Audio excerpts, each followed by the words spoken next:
Well, hello, Traveled with Dottie here, and I thought I would start at the desk today to tell you what the video is going to be about. That's what the video is about. It's what I'm up to today. But I'm going to show you. This is behind the scenes stuff. I've got for the camera, the DJI Pocket 3 that's running now. This is the microphone, so I kind of put that under my shirt, and it's magnetic, and I have this little square thing and it keeps it hidden under my shirt. It's got the wind block. It's got everything they need. Then we have this thing. Check that out. It is a hunk of metal. And I'm going to demonstrate how this works, I'm going to put it over my shirt first, but eventually it's going to go underneath. So let's hear it down here. Then I have this camera that goes into two pieces, right? This is the camera piece, and this is the monitor piece. So that this piece just goes right on this piece of metal. It's not going anywhere.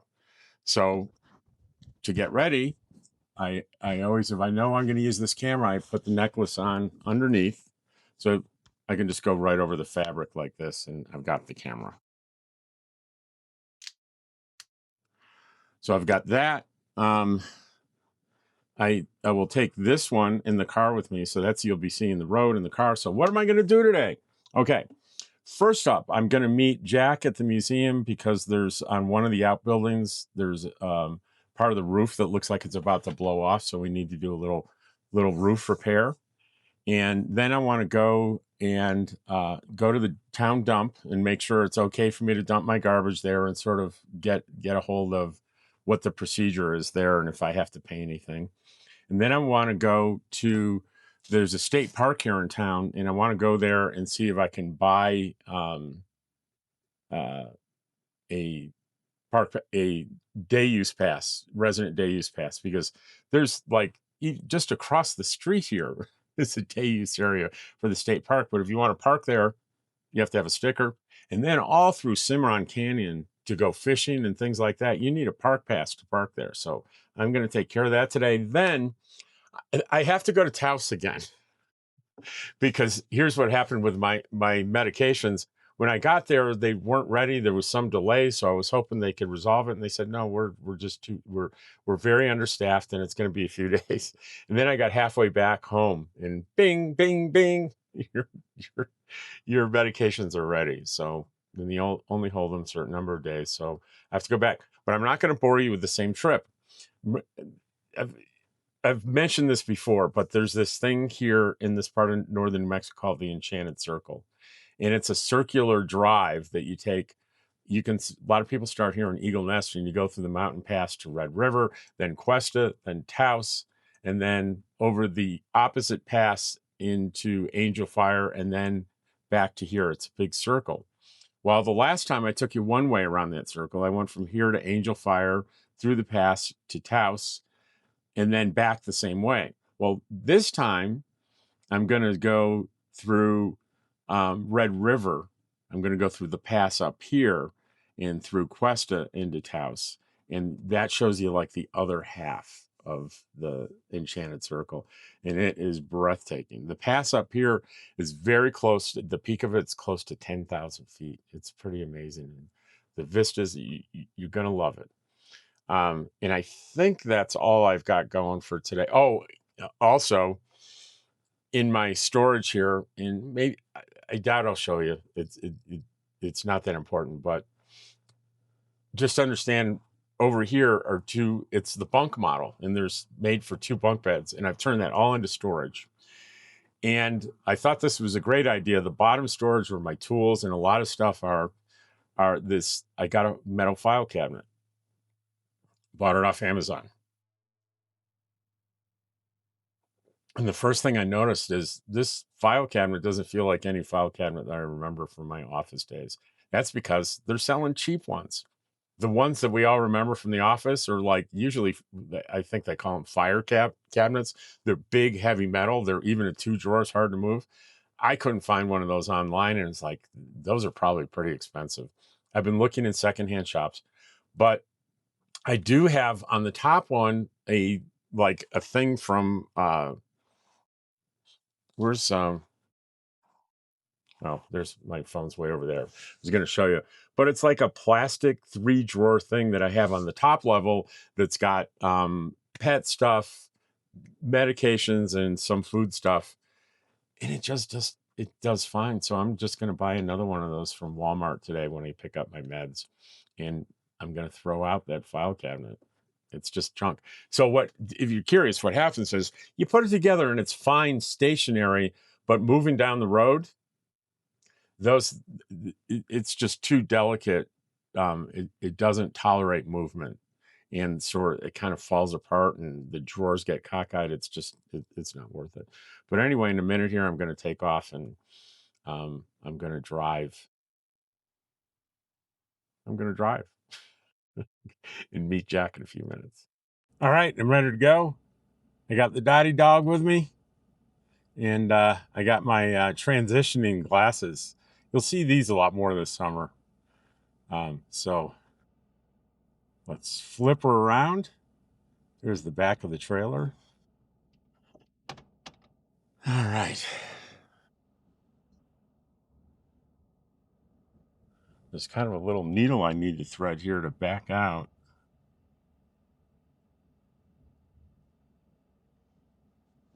Good thing I got two cameras, huh? And let me tell you something. I'm a little late. Sorry, Jack, if you're watching this and you're waiting for me. And don't start without me, because I'm really looking forward to the fun of fixing a roof. All right. And you got an idea of my view there. It's kind of a rough road coming out of here. I just got to take it real slow, right, Dottie? It's still 68 degrees, and it's almost it's only 9 o'clock, so today's gonna be a warm one. I bet we hit 75 maybe.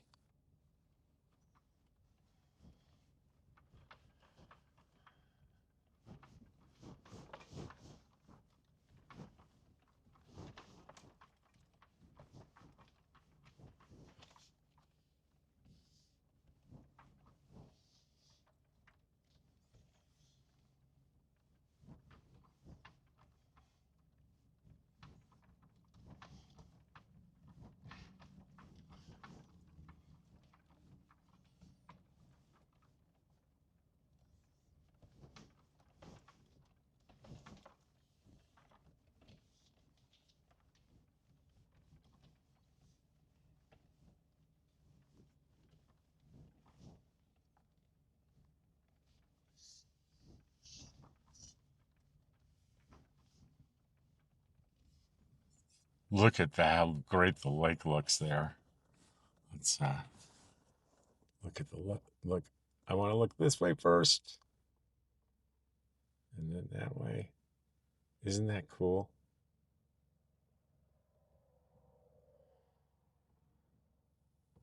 Whoops. All right, we're going. It's a kind of a blind corner here, so I got to be real careful as people come from that other direction, sometimes fast. And if there's a car coming the other direction, then there's no way for them to swerve to, and we got a disaster. So I got to look at two things, which I didn't do a good job with last time. I want to make sure traffic is clear in both directions before, even though I'm making a right-hand turn.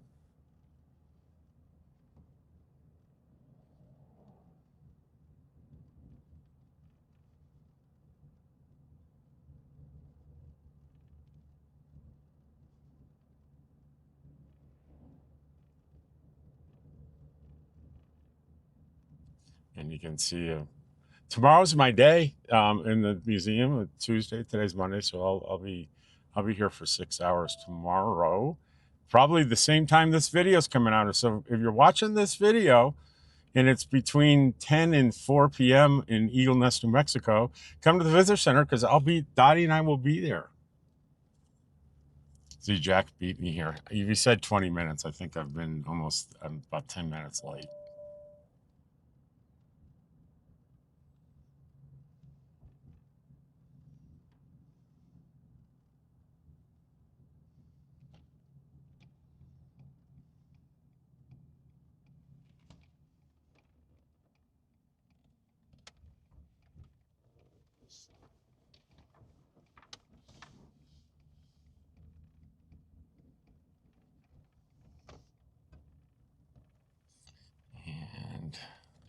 Hopefully I won't turn the corner and find Jack standing on the roof.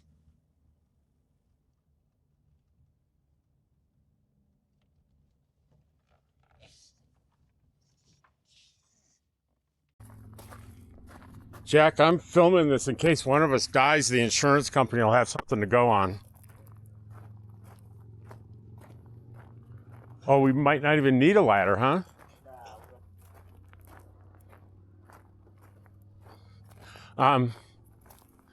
Any idea when I see they're doing the grading over on your property. So we'll need to unload those logs, and then, don't we? We have, wait, I saw it. It's right around here. I saw it hit here. The bounce back, I thought it went right here. I got a ton of them, so. They have built the panther pad. I swear I saw it hit right here, Jack. You got another one in there? Oh, do I ever. I got a couple thousand of these. So what I was saying, at some point soon we'll have to unload those logs when he's done with the grading. Yeah. And then we need to do dump runs, right? Yeah. Oh, no, the logs aren't going to need to be unloaded. Well, we need the trailer, right? Yeah, at some point. I got another trailer. Oh, you do? Okay. Yep.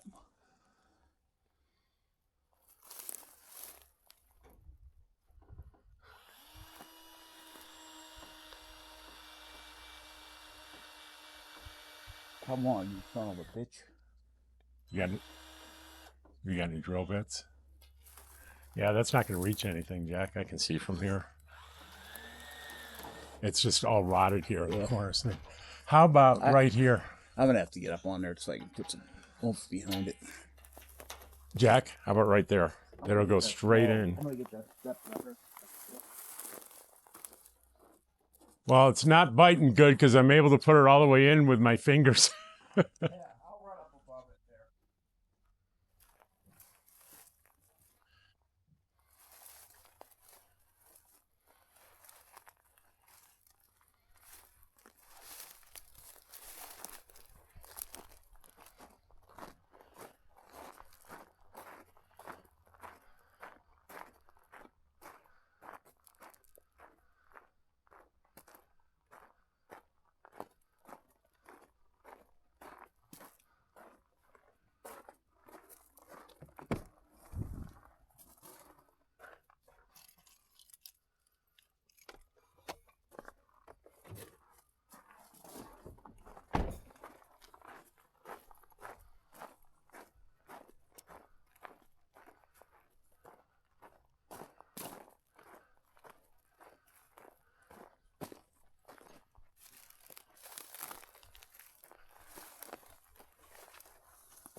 You can see it. Well, you can see I got that one most of the way in. Another one above it. I think we're going to be good.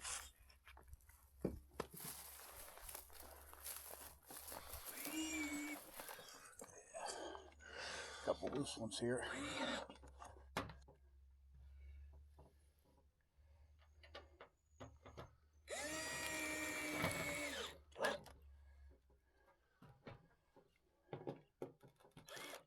Yeah. Hand me two more, will you?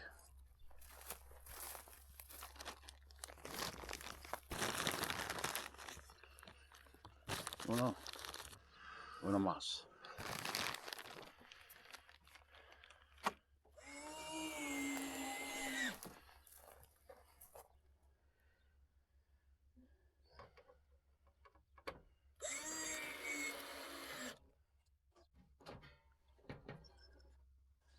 One more.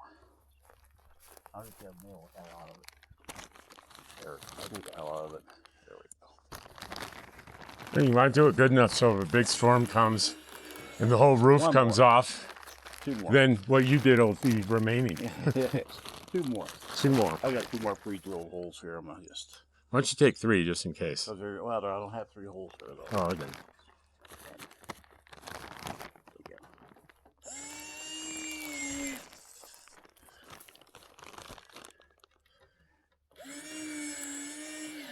Oh, some bitch ain't coming off there now. Okay. What are the day and the hours and days for the dump? Saturdays like 10 till 2 or something. Oh, just one day a week, huh? Yeah. Okay. Or you can call. And I'll meet you up there. Well, I don't need to do that. Yeah. All right, I think we're good.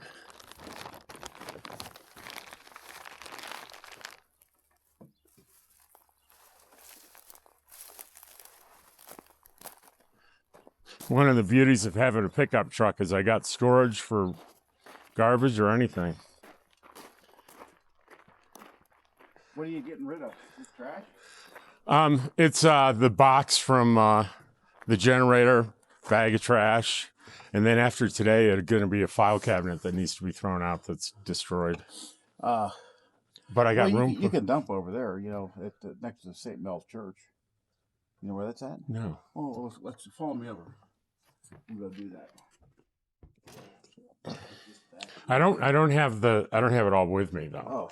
I'm one of the things I'm picking up in Taos is a replacement for the file cabinet. I've got to hop in the car, run over here we go. All right. And it's open to anyone or? Yeah. No?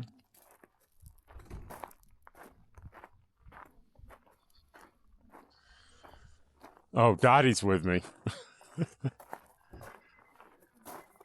Dottie, come here. Wait. All right, I'll come around the other way.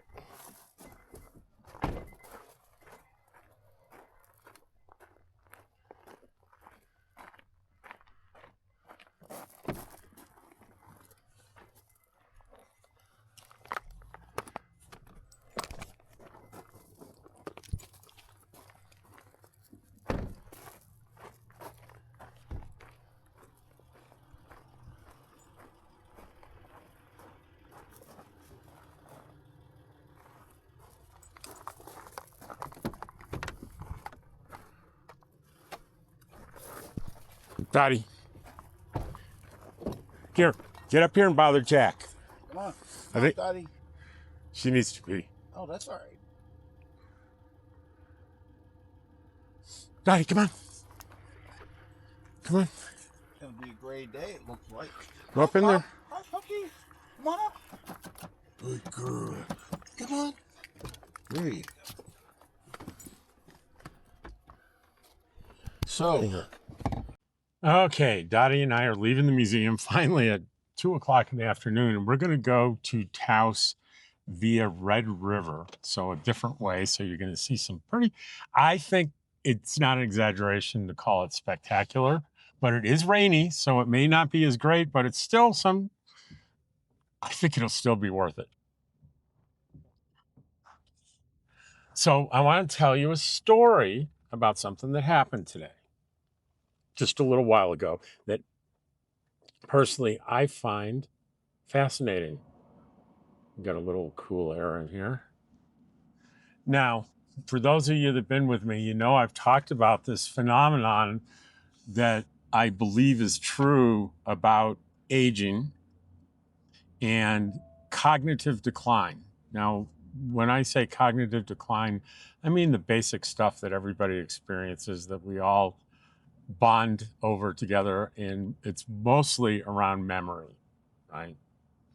In particular, short-term memory. And what I've been saying is that I've discovered, not that I'm the scientist who discovered it, I discovered it through reading and researching and curiosity, that there is another kind of cognitive ability that becomes enhanced in people over 60.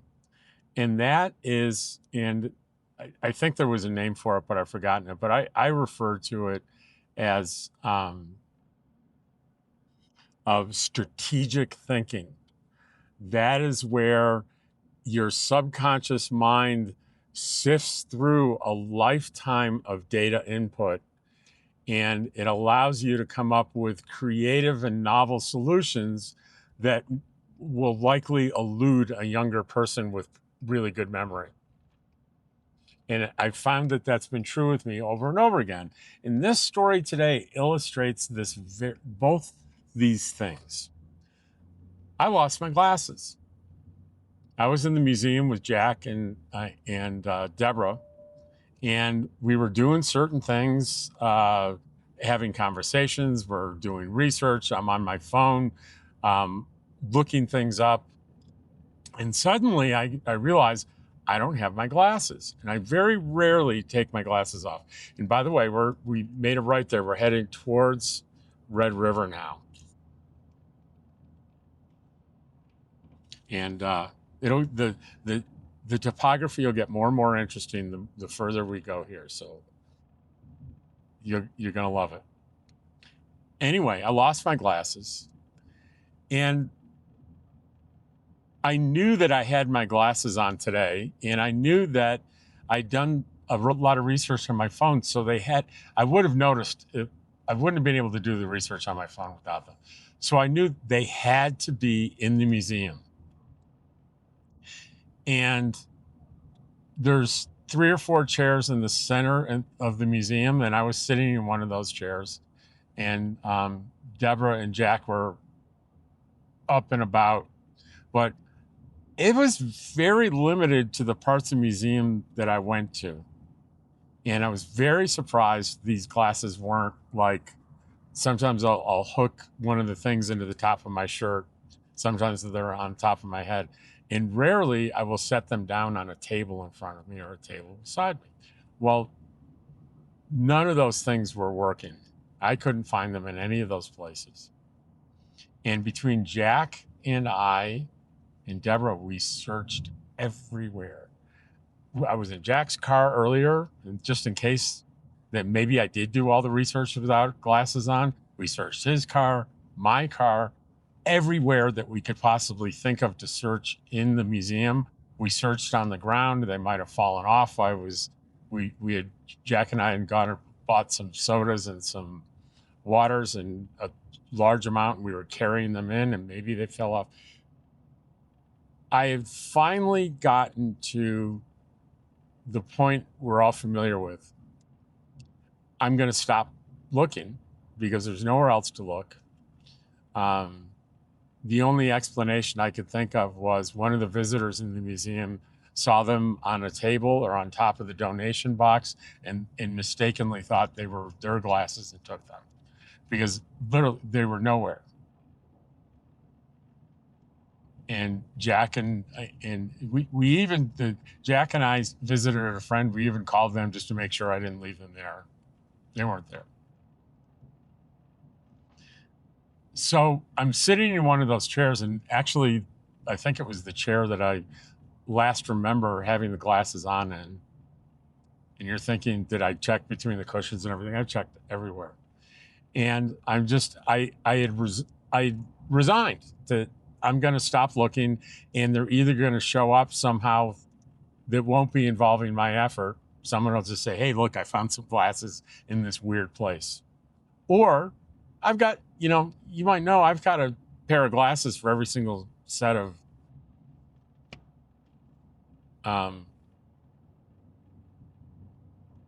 suspenders. See, there was a cognitive thing. I lost the word suspenders. That happens. So here's what happened. As soon as I made that decision, and I'm looking at the floor, and picture this. The floor is a cement floor that is colored, and Jack had just before everyone arrived this year, he had waxed the whole thing. Looks beautiful. And here's what my subconscious mind did looking at that. I'm convinced this is what happened. The subconscious mind was sifting through times I had lost things.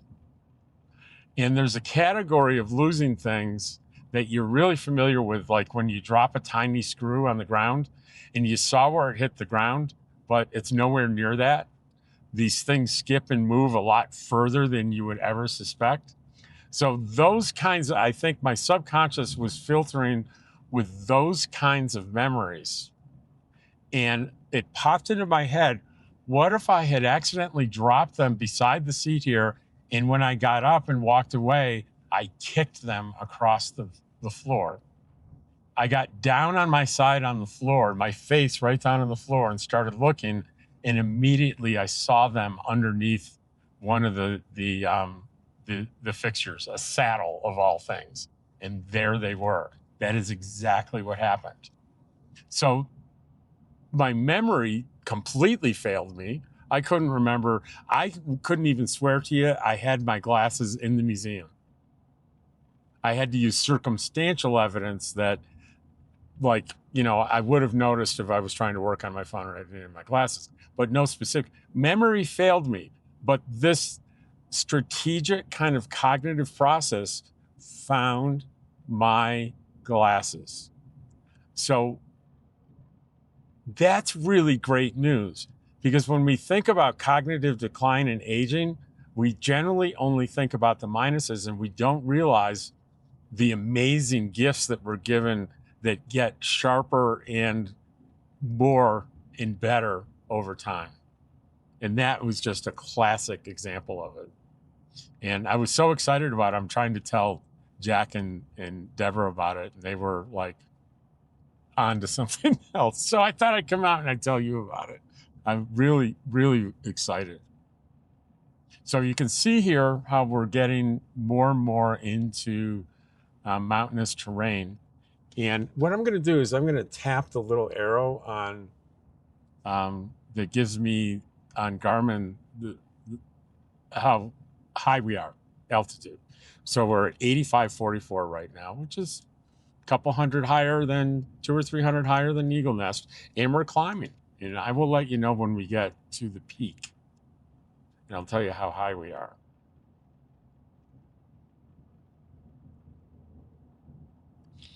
Before we get to Taos, and this is definitely the long way into Taos, we're going to go through a beautiful little town called Red River. It's on the other side of this huge mountain pass we're going to go over, and it's very picturesque, this little charming town in the middle of this valley.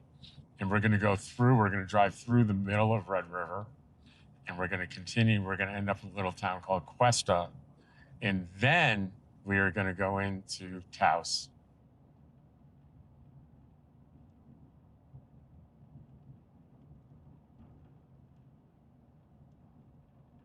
And I can either come back going through the pass we went through the other day that connects Taos to Angel Fire, or I can come back this way.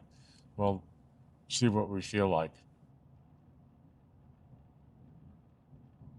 And I'm a little disappointed that it's a very overcast day, but I think you'll see enough for you to get a flavor of how beautiful this country is, this countryside is.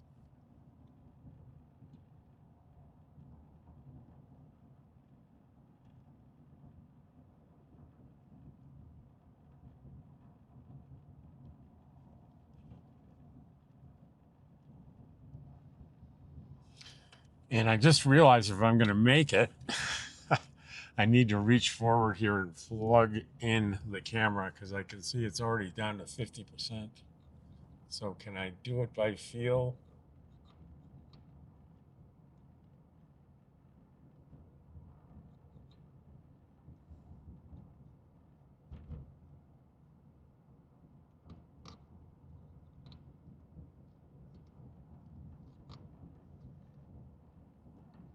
I can't, so I'm going to have to turn it on. Sorry about this.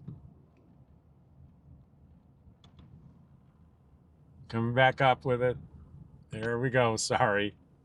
But I had to plug that in to get some power into there. And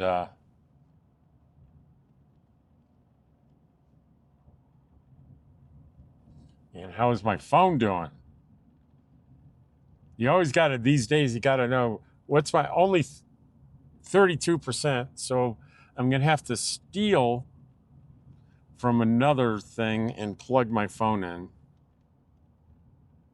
And I'm stealing from my, I have a little wireless device that gets internet for the car. And I just took the power from that because I don't really need that right now. So I've got the phone charging and the camera that I'm showing you this beautiful view. We're at 8,700 feet, so we're climbing.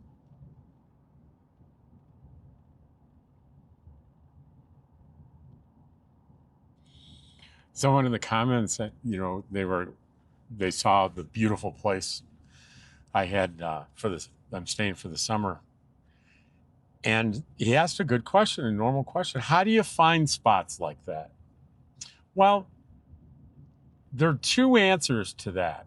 You can find a lot of RVers and campers that describe how to use apps and how to search for things, but that really doesn't answer how I got my spot.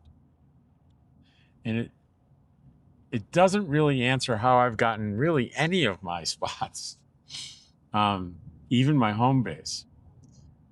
It is through my connections and community that I find the spots that I love so much. And this Eagle Nest one, it's a very simple chain of events. I'm up there because of my friend Jack. And if you don't know who Jack is, you haven't been watching my videos lately, because he is my good friend here in Eagle Nest.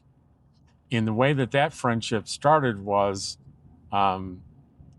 he saw my YouTube stuff and he approached me and said, "Hey, my name's Jack. I watch your channel. I wanted to introduce myself." And I was curious about who he was and how he saw my channel.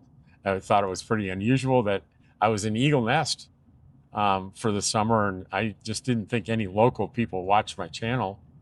But one thing led to another. Turns out he was the museum that I was interested in Visitor Center.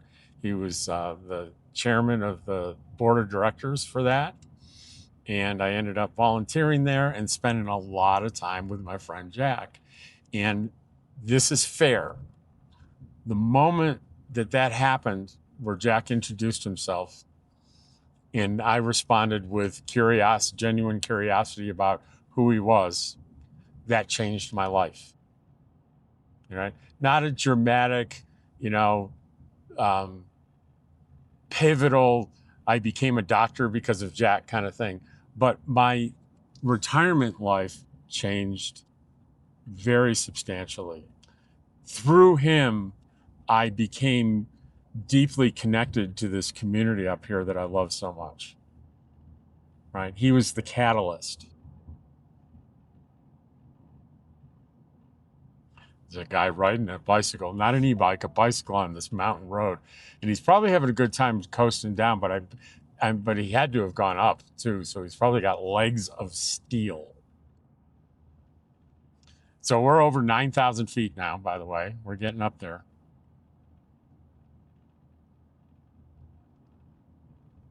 So Jack owns property in town, and where I am camped is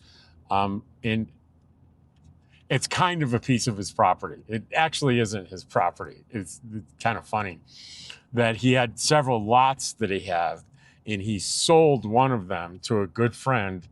And I'm on that good friend's lot because the good friend doesn't need it this summer. But I was originally Jack has property. I was just going to be parking on his, but his friend had put in septic. So they agreed to let me stay there at no cost so I could use the septic. There's no electricity or water, but I can handle those things. So, by the grace of friendship, I'm got this amazing spot for essentially nothing out of pocket. And so the answer to how did you get that great spot has nothing to do with looking for a spot like on an app or, searching. It has to do with the consequences of connection to community. And the places that I park and exist in Artesia and Quartzsite, and when I was spending time in Pahrump, I found those places all through people that I find as part of the community or communities that I'm in. So that's the long way around to making that point. We're hitting 9,500 feet here. My ears are popping a little bit. Yeah, it's like going up in an airplane. And I can't recall what the peak is. It's 9,000 something. It's not quite 10,000, but it's close. And I think there's a sign that tells you when you're at the apex of the pass.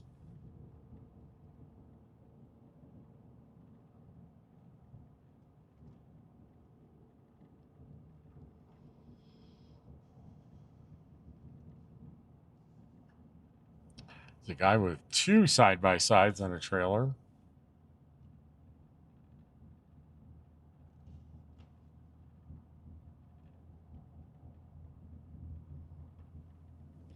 And I know people that find really pristine, out of the way spots, and they say, well, I found out about it because my friend told me about it. That's community connection as well. So this is Bobcat Bobcat Pass 9820. This is it. And you see the Taos County line, but 9820 is the peak, and we're going to start going downhill now.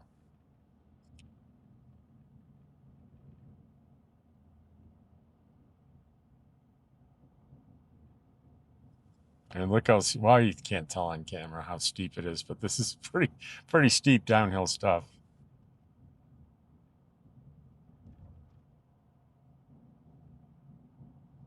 Now, way back on this road, when I first left Eagle Nest, I didn't mention it to you because I was talking about something else.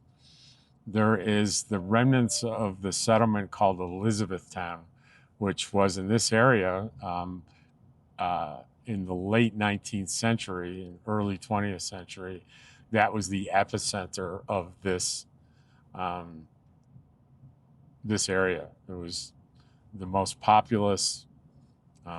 Mining had a lot to do with it, and now there are remnants of it. And I will show it to you. I will take you to Elizabethtown sometime in the summer and show you like the old bones of the hotel that was there, and I'll tell you a little bit about the history of it.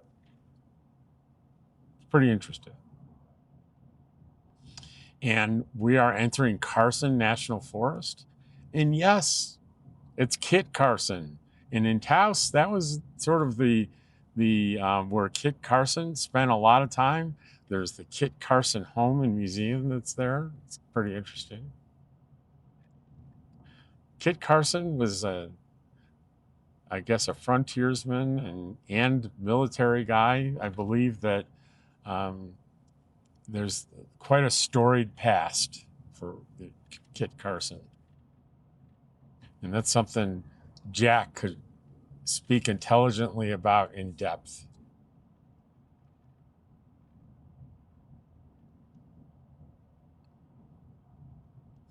You know, there are a lot of people that think, well, Kit Carson was really a bad guy for various reasons.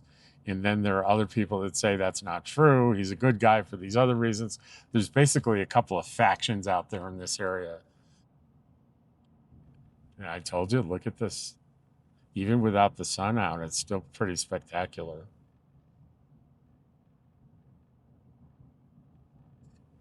And this is part of what they call the Enchanted Circle, that big loop that goes from Eagle Nest to Red River to Questa to Taos, and then to Angel Fire and back around full circle to Eagle Nest. So you can see why they call this the Enchanted Circle.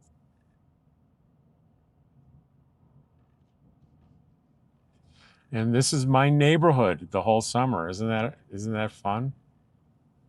I'm not going to be stopping there today because I've got stuff I need to do. I need to get medications from Walmart, and I need to pick up a set of plastic drawers to replace my broken down file cabinet. But there is a local market called Dare Market, D-E-R Market, like the German. Dare Market is, and we'll pass it. I'll point it out to you as we pass it. We go down. Very, very charming, and some of the best fried chicken I've ever had anywhere in that little market.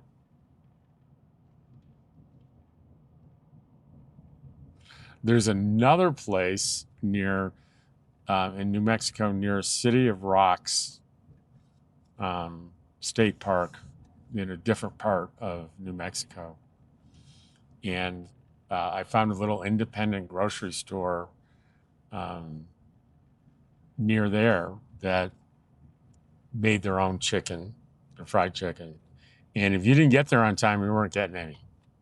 And I picked up a bunch, and I went. Deborah Dickinson used to have her annual meetups there at that park, and so I was there 2 years, I think I went. But I brought some back with me and passed it out, and Deborah christened it crack chicken because it was so addictive and good. So crack chicken, and you can see while I was talking, if you're looking at your screen, you saw the Red River appear. We're coming into it right now.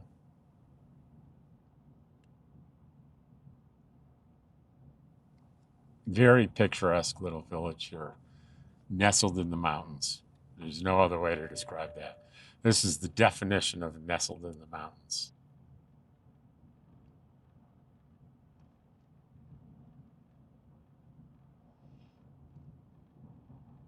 It's still pretty high elevation here. We're at 8,700 feet. We're descending, but there's not much more to go before we're going to be on Main Street here.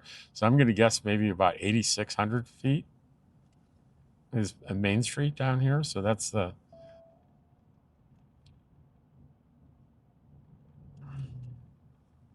So right where you see those cars is where it kind of flattens out.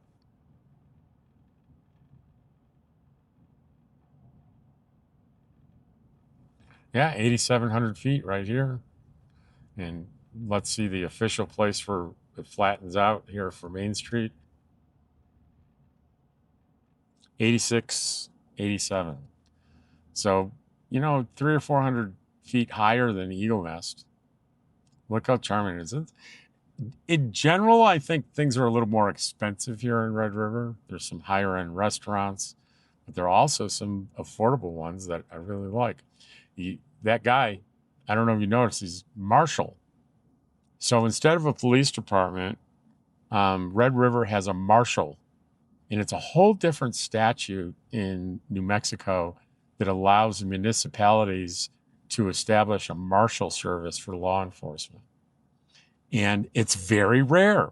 I could not find another hamlet in New Mexico that uses this marshal's model. And if you're from New Mexico and you know that to be wrong, just let us know what other areas may have marshals. Now, don't get confused with U.S. marshals. These are state of New Mexico marshals.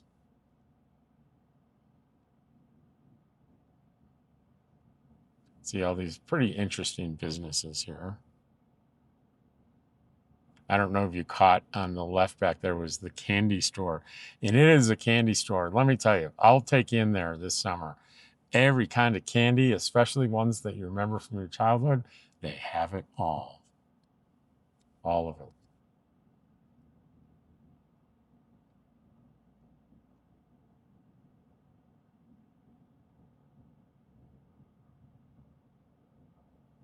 This is also a ski town. This is a ski resort town. So they're busy in the winter and they're busy in the summer. See lots of hotels, cafes, all kinds of interesting places.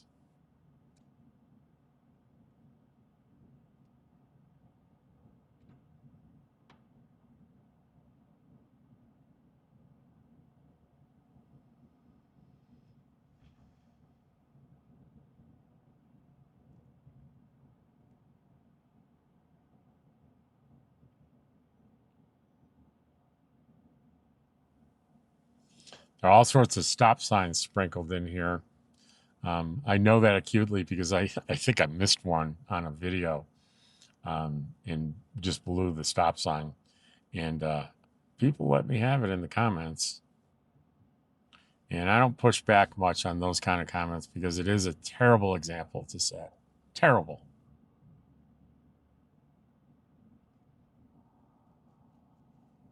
So with the flaming was well deserved.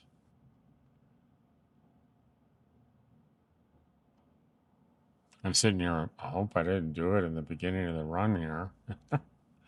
That wouldn't be fun. All right, draw your attention to the left here. This restaurant on the left here. It's called the Red River Brewing Company Distillery. Great restaurant. And if you go just by it here and look to your left, you'll see the market. It's called Dare Market Food Store, right there on the left. It is very charming, and I love it. I love everything about it. And great fried chicken, by the way. Now, it's not inexpensive. It's not a discount store, so just be prepared. You see all the stop signs there are? It's sort of, you get distracted by the scenery. You could easily miss one of these stop signs. And I think they put extra ones up in the summer because these, you can tell these stop signs are not permanently anchored to the ground. They're like put down with weights. So you could be used to not having a stop sign and suddenly there's a stop sign. And I bet that marshal would not take an excuse that, well, it wasn't there last week. I bet you'd still get a ticket. All right.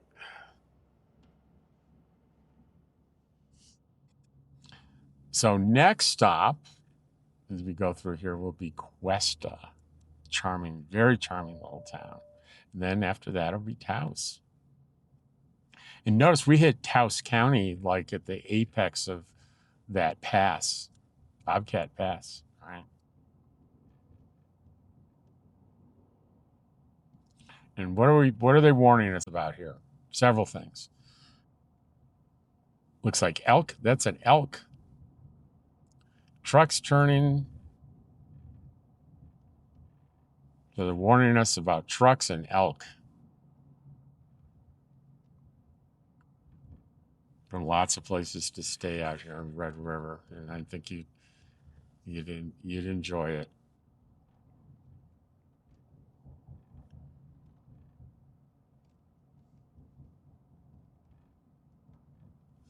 And there's, like everywhere in this country, there's no shortage of churches here in Eagle Nest and Taos, and they're absolutely everywhere. Some all around this part of New Mexico, very historic churches that are hundreds, of more than 100 years old.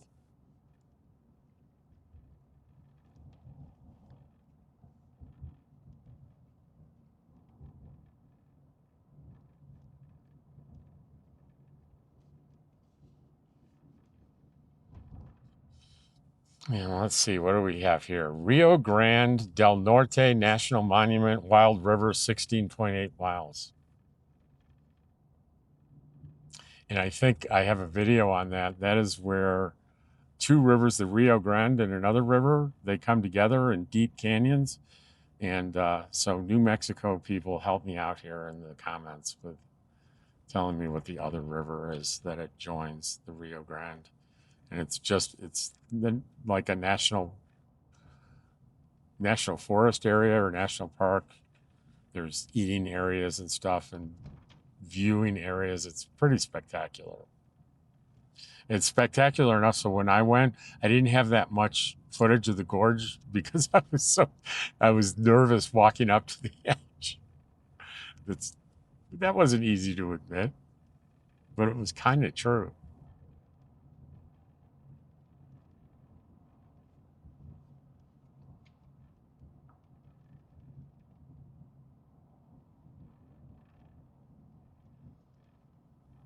See, the sky's clearing up a little bit. But having a little bit of rain and thunderstorms come through in the afternoons here is a pretty typical weather pattern in the summer in this area. It's just enough to cool things down if it's getting warm and to wet things a little bit, and then it passes quickly. It rarely does it ruin the day.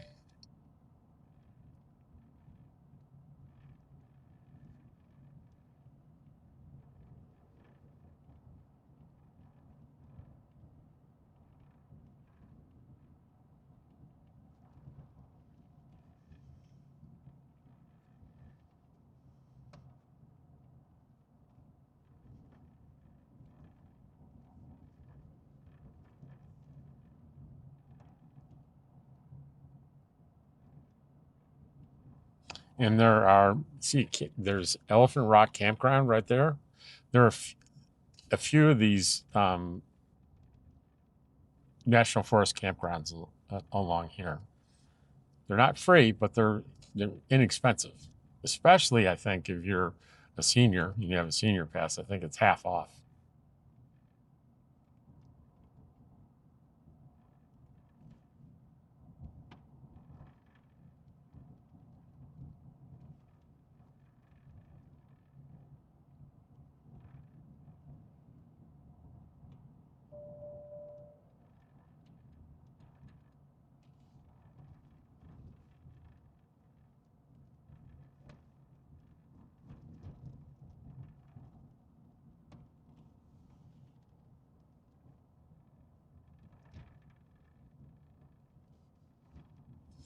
We're descending rather rapidly here.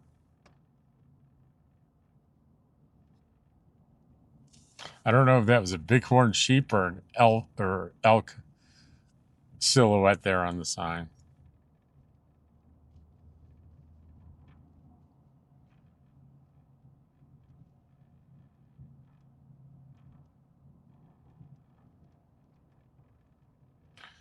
There's another national forest campground, La Papita.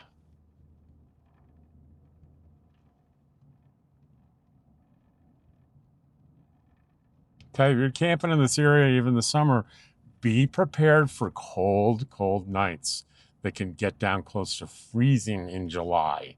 And certainly now in May, I think the lowest I've seen so far since I've been here almost a week would be 35. I think we had one night, but it easily could get much colder than that.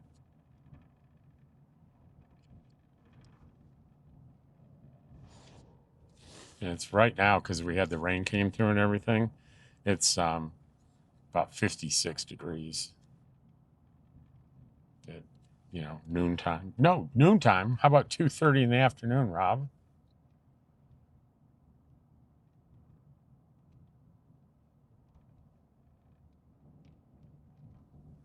See, this is all fenced off here. Now I'm going to give you a little basic information on what's going on here that I'm hoping I use the terminology correctly. This is what they call a super site. That is a mining operation that there were environmental problems detected with it. And there was a lot of money that was put into cleaning that up and mitigating that and mitigating the toxic things that were going into the river here. And I think that's all been mitigated. I stand corrected on anything I just said there, though.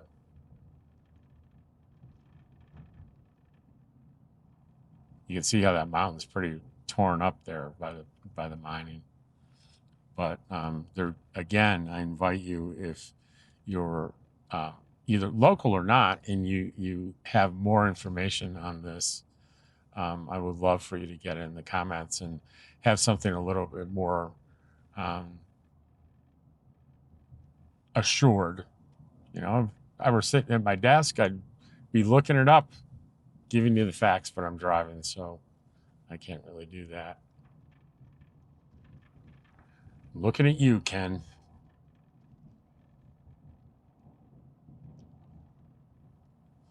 And Ken really likes looking. Ken's one of my viewers. If you don't know Ken, he likes looking stuff up. And he comes up with some pretty amazing facts. And I think this super site here thing in Red River, New Mexico, I think he'd be able to find quite a bit of interesting information on that.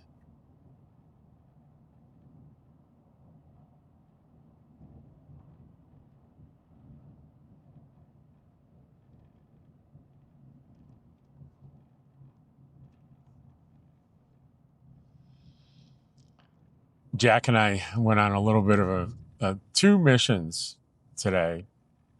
And one mission was we sell bottled water and sodas in the museum. And I think for $1.25.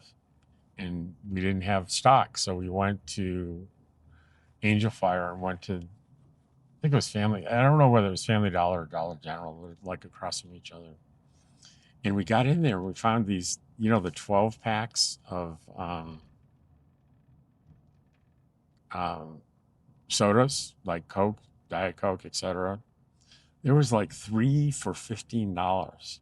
So each 12 pack was $5. So Jack said, "We're filling up the cart." So we filled up the cart and we got stocked. So that was a good thing. The other is we have a friend that's our age that wasn't feeling well and was a little concerned. And so we went out to see said friend. And this ties in a little bit to what I talked about that I experienced, the kind of scare I had a couple of weeks ago, where in a nutshell, I was trying to put up a TV in my trailer, right? Put up the bracket on the wall and then attach the TV. And this is a very small, lightweight TV. There's nothing about what I was doing that involved any kind of heavy objects. But it was hot, and it was taking longer than I thought, and I came very close to the medical definition of heat exhaustion, which is a genuine medical emergency. I came close to having to call 911, and I barely made it through, where I decided not to call because there was my heart rate was 120 beats a minute for a full 2 hours after going in air conditioning and being on a recliner. That's how serious it was. At the 2-hour mark, I was at the cusp of calling, and then the heart rate started coming down. I was nauseous. I vomited. I felt terrible.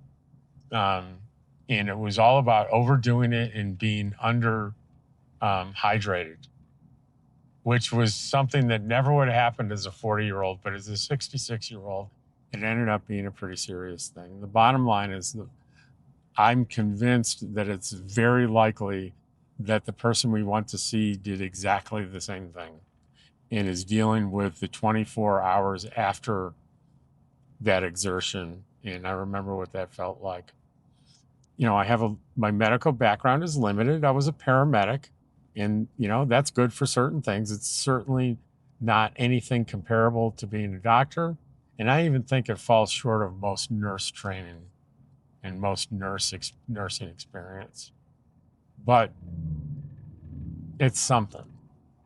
So I was able to, we took her blood pressure and her pulse ox, and she did go to an ER a couple of days ago, and so we had blood test results, and their conclusion was basically, all said and done, was dehydration. So hopefully, so what I ended up doing is I told my story, what happened to me 2 weeks ago, so she could relate to someone having that experience. Now, she's going to go to her primary care physician tomorrow, and I said, certainly don't interpret anything I say as any kind of definitive diagnosis. I'm just telling you what I'm seeing, and I'm telling you how it relates to an experience I just personally had. That is 100,000 miles away from a physician's opinion, especially your physician, but she's going to go. So that was a worthwhile stop, I think.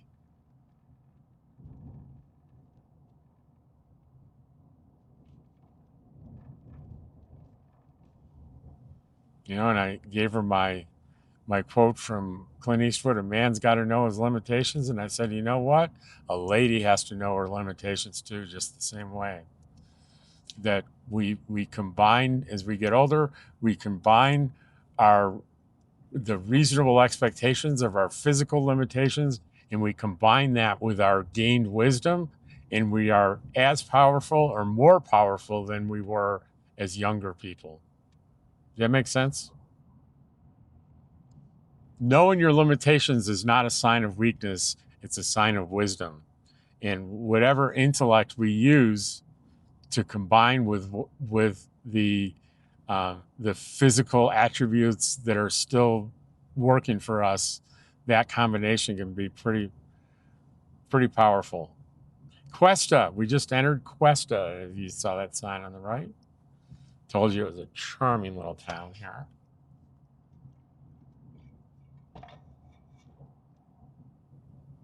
And it's been about 40 minutes. So if you go to Taos this way, it's probably more like an hour versus about 50 minutes going the other direction on the circle.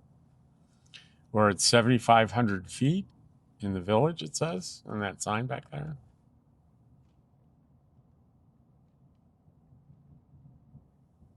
Look at that Winnebago fifth wheel. That's a big one.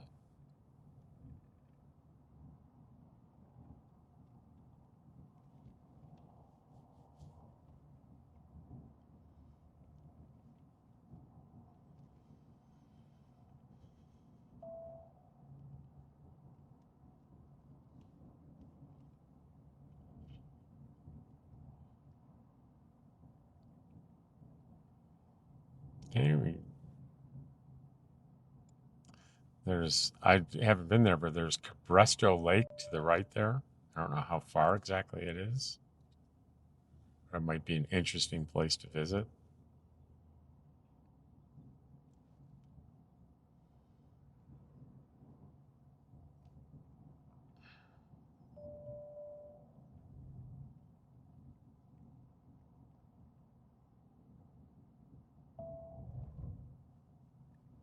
Dottie was sleeping, but not now. She's sitting up looking out the window.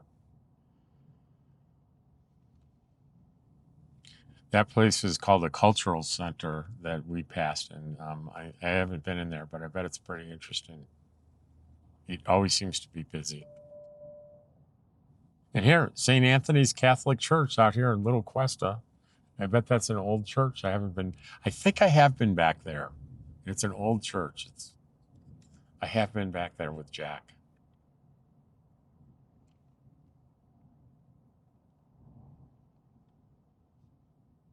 And here we're getting into the town here. There's a thrift shop to the left here. Then here's the middle of town here with this traffic. There's a visitor center right here, just like ours. Maybe not just like ours, but it's a visitor center, right?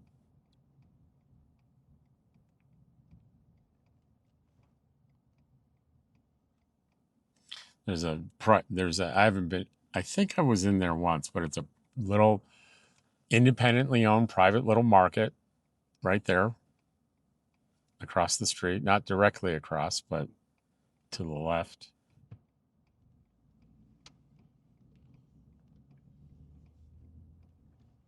And there's Raoul's Market, general merchandise.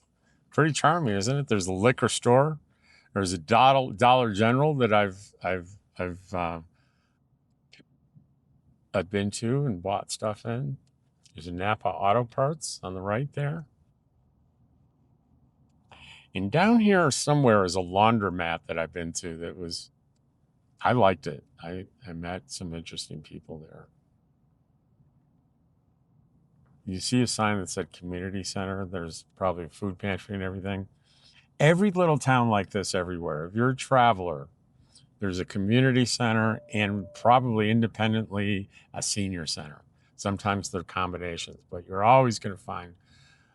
I'd say you're always going to find a senior center or a community center or both. And those can be valuable outlets for connecting to people in a community. I've done it many times. And here's a mistake that people often will make. And the laundry's up here on the right somewhere. I don't know exactly where. We'll keep an eye out on the signs, but I think, and it's part of an RV park, if I remember right, or it's next to an RV park. I think it's going to be up here. Well, here's what people they're doing van life or RV life, and they go to a little town. They're staying there for a little while, and they go to the senior center, and they weren't rejected, but they just I didn't feel all that welcome, so I didn't go back. That's the mistake. And I think we've already passed the laundry. That I didn't think they had a sign. But anyway, here, that's the mistake. And let me explain the mistake. Is that in any community gathering spot, whether it be a senior center, community center, church, support group, whatever, human nature requires us to become a familiar sight before completely being accepted. And I find this is my unscientific estimation. I'd say 5 visits. If I go to a senior center 5 different times over 2 weeks, say, things feel very different on the 5th visit. Because what? People are getting used to seeing my face. They may not know anything about me, but they're used to seeing my face. And over those 5 visits, I've had a few encounters. So the thing that happens is, hopefully you're having pleasant encounters. If you're not, we need to talk. In places like this, you're a visitor. We all try to be pleasant. Here's what happens. On these subsequent visits, the people you've already talked to recognize you, plus there are discussions going on, especially the smaller town, the more prevalent this is. Hey, do you see that guy that came in? His name's Rob. He's retired and he has a YouTube channel. They start talking, so people get to know you before you even meet them. They know who you are.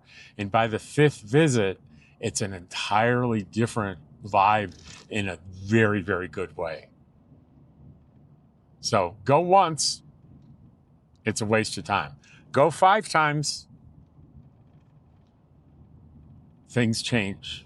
And that's your foot into that community. And you can be there once a year and come back the next year, like I come back to Eagle Nest, and people will recognize me. And again, I'm not an unfamiliar face.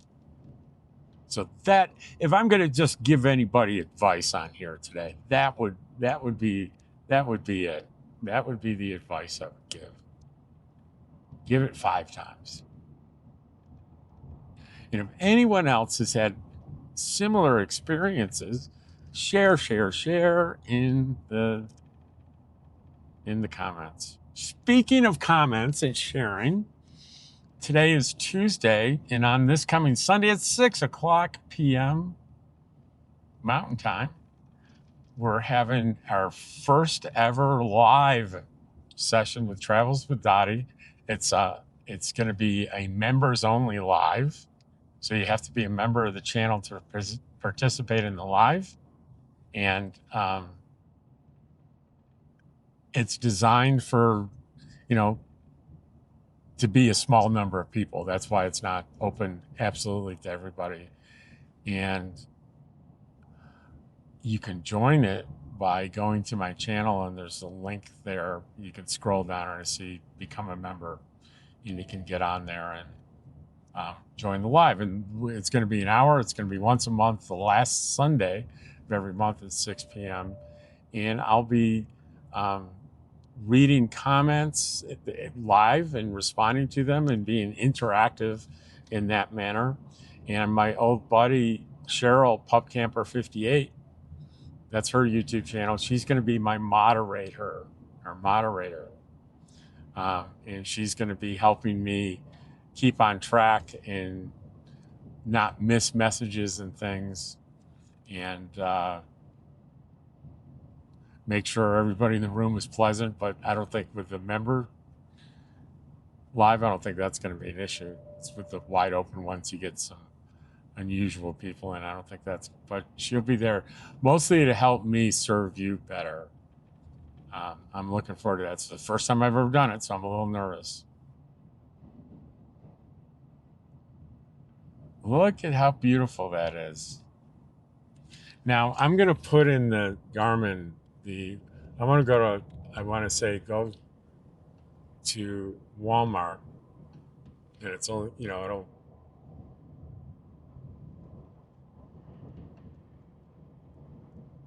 Walmart, Supercenter. It's not really a supercenter, so it may not come up. Yeah, I don't want Walmart Supercenter. I just want Walmart because this is not a supercenter. It's a very small Walmart.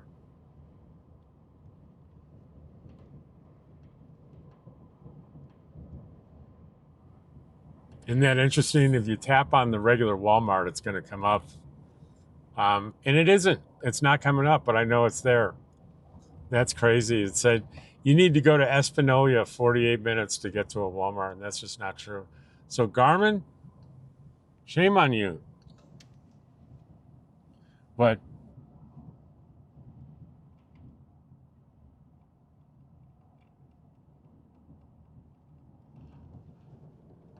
I lost my cruise control there for a minute. And now I'm speeding. Come on, get it. 55. Remember that it used to be 55 nationally years ago? I mean, states, it was voluntary, but if you didn't post all your highways 55, you didn't get a bunch of federal funding. So everybody, we want 55 nationwide. And there was I don't know the name of the rock band, but they had a rock song that were kind of a hard rock song that the lyric was, I can't drive 55. And I did a retirement video on what people expect of you as you get older. And the thumbnail was, I can't drive 65. And I don't know how many people got the connection. A few did. It wasn't a big video for me.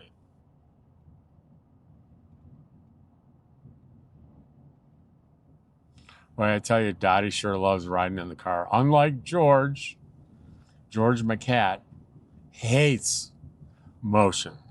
Dottie's got the co-pilot seat is it's a piece of plywood with a dog bed on top of it, and that's with her little dish filled with water and her little blanket, and she's in heaven.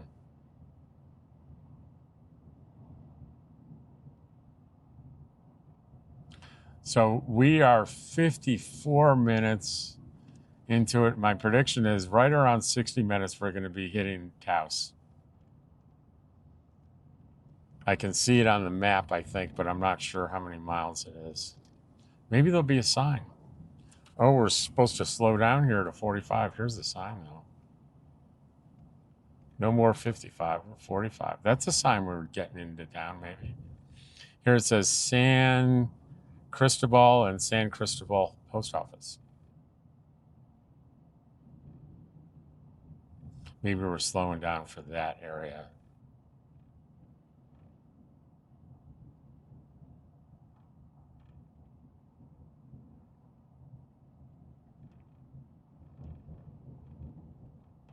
The cloud formations were so gorgeous late this morning that I was riding with Jack. He was driving. He had to pull over and take a picture of it. It was gorgeous.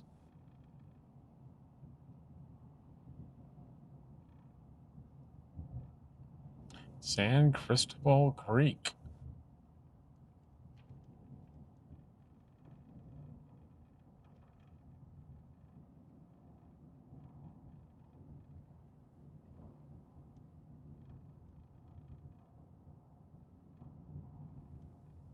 And again, just to let you know, yes, this is part of the magic circle where we're driving right now. And what I'll probably do is go home the other way. So we do you'll see parts of the whole circle. I won't do every minute of it because it'll end up being I so far the longest video I've done is an hour and a half, and that one worked well. I really wonder how far I could push it.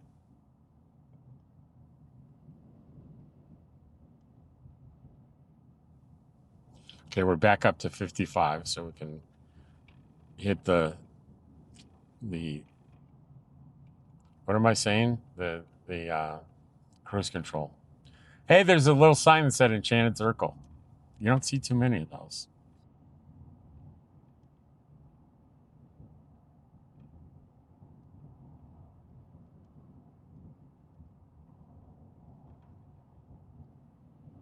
And looks like this is going to be a nice view.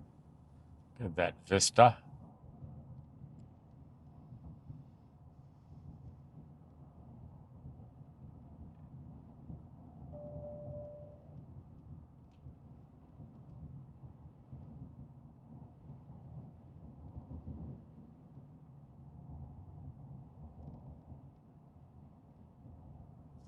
I think our my estimate of 1 hour is going to be pretty close. We're at 57 minutes, 30 seconds here.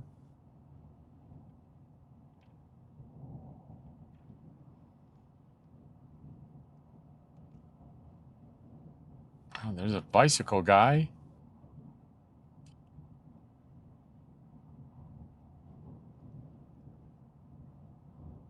I remember being on my e-bike. I think it was in Virginia on a bike trail, and I came around the corner, and there were a bunch of people that are real bicyclists, like this guy on real bikes. And boy, do they look at you with disdain when you have an e-bike with a throttle.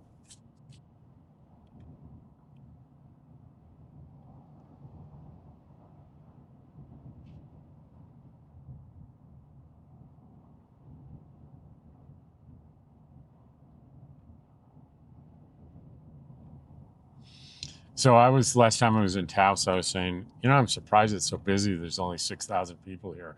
And more than one person came out and said, yeah, there's 6,000 people in Taos City. There's 30,000 in Taos County. And I'm like, oh. And they go, and they all come into the middle of Taos to go shopping every day. So, look, there's an old Airstream. I think that's an Airstream over there on the left. Airstreams are just such wonderful classic RVs, trailers.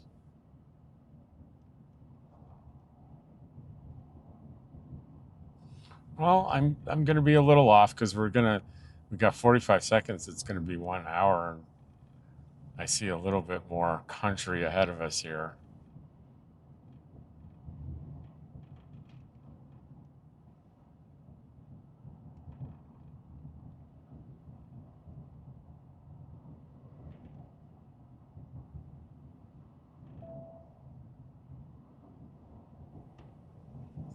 So this is reduced speed coming up, 45.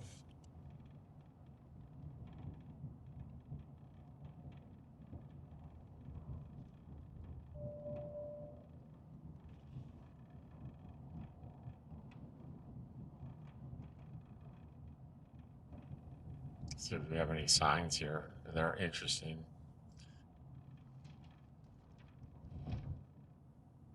Post office. I know that sign. A little market there, and a post office, and a lounge.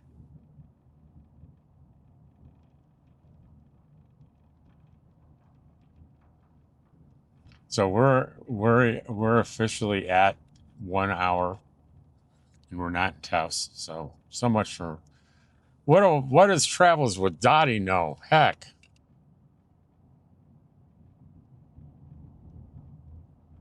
When you want to place bets on how far off I'm going to be, we got a little rain coming in.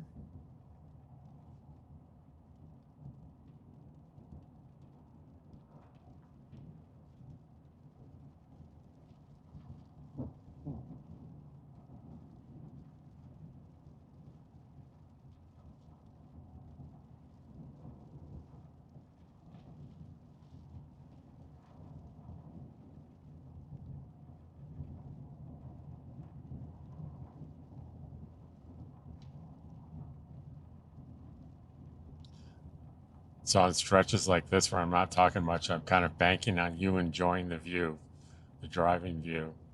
And who wouldn't enjoy the driving view on the Enchanted Circle Drive, in northern New Mexico? Even when it's a little rainy, you can still see mountains, right? I need to be in the right lane here. That was too bad that they had to pass me on the right. I should have been in the right lane here.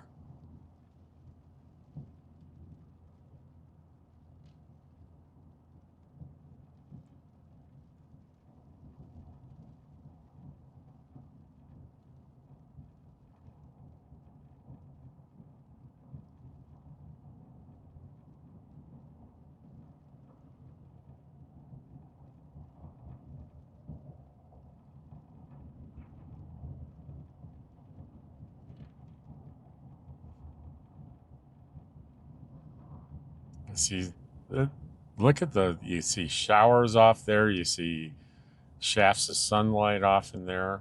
This is pretty cool.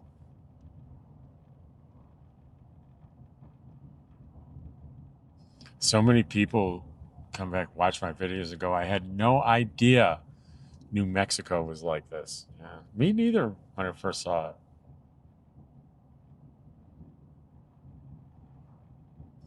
Yeah, we're northern New Mexico. We're well into the Rocky Mountains. We got everything going for it that Colorado has, minus the Colorado prices and the Colorado crowds.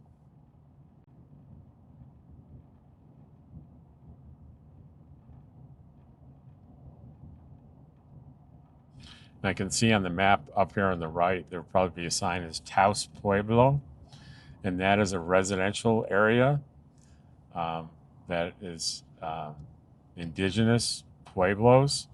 And the way I understand it, it is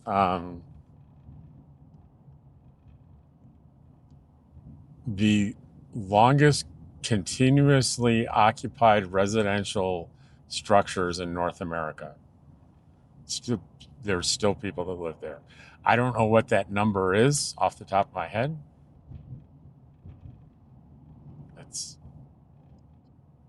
But I've never done a video on it because they do not allow that. I mean, granted, people live there and they want their privacy. So the only way you can film there is to get, have some kind of contract with them to do a film. And I'm sure that's not for YouTubers. That's for like real film production, news channels and stuff that want to do specials on it. But not for YouTubers.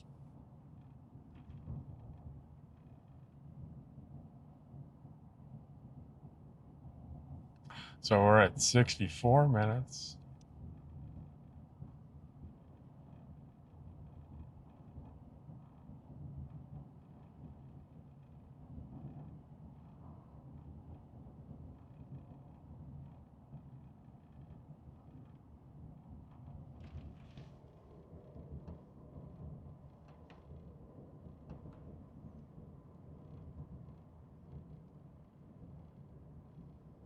Okay, the Harbor Freight where I went the other day is in my recent, and that looks like it's 7 miles from here, and that's pretty darn close to the Walmart. 8 miles.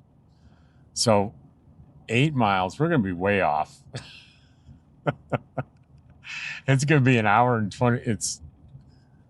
It's another 14 minutes. So I'm at say 15 minutes because I'm going to get a little bit of traffic here. It's going to be an hour and 20 minutes going this way versus probably about 55 minutes going the other side of the circle. So it's not halfway. I didn't know that, but I know it now. How long does it take to get to the middle of Taos where the Walmart is from Eagle Nest? If you go through Red River, the answer is going to be an hour and 20 minutes. If you go through Angel Fire, it's going to be 55 minutes. Beautiful drives either way, though. Just gorgeous, just different gorgeous.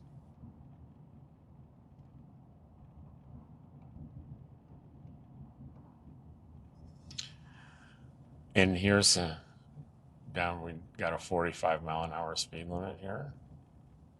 There's some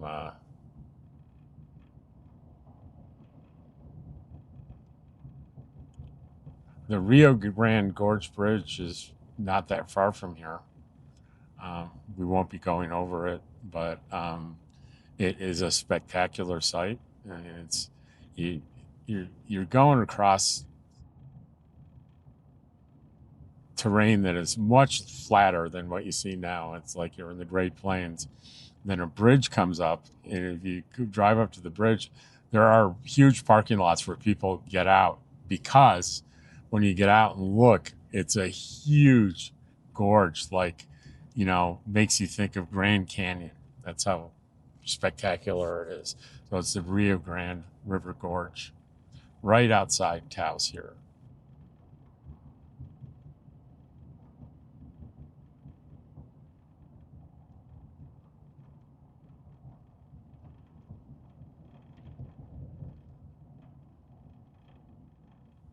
And I'm pretty sure we're in the city limits now of Taos. But that's not what, we want to measure how long does it take to get to someplace you might actually be going in Taos. And that's an hour and 20 minutes. So if you take an hour and 20 minutes, and plus let's round the 55 to an hour, that's 2 hours and 20 minutes to do the full Enchanted Circle without stopping, though. And I don't think anyone is going to want to do it without stopping. So the base travel time is, say, 2.5 hours of base traveling, and then add on every stop that you make. So it's a full day. It's a full day. I'd start off in the morning, stop someplace for a nice lunch, either in Taos or Red River or Angel Fire or Eagle Nest or wherever you're starting. Then pull off a few places, the scenic areas, and I think you might want to do maybe a little shopping in Taos. There's lots of art galleries. Oh my gosh, there's just a ton of art galleries. Taos is a haven for artists for many, many, many decades. And there is a plethora of art galleries in Taos. There's also the ballet community in Taos.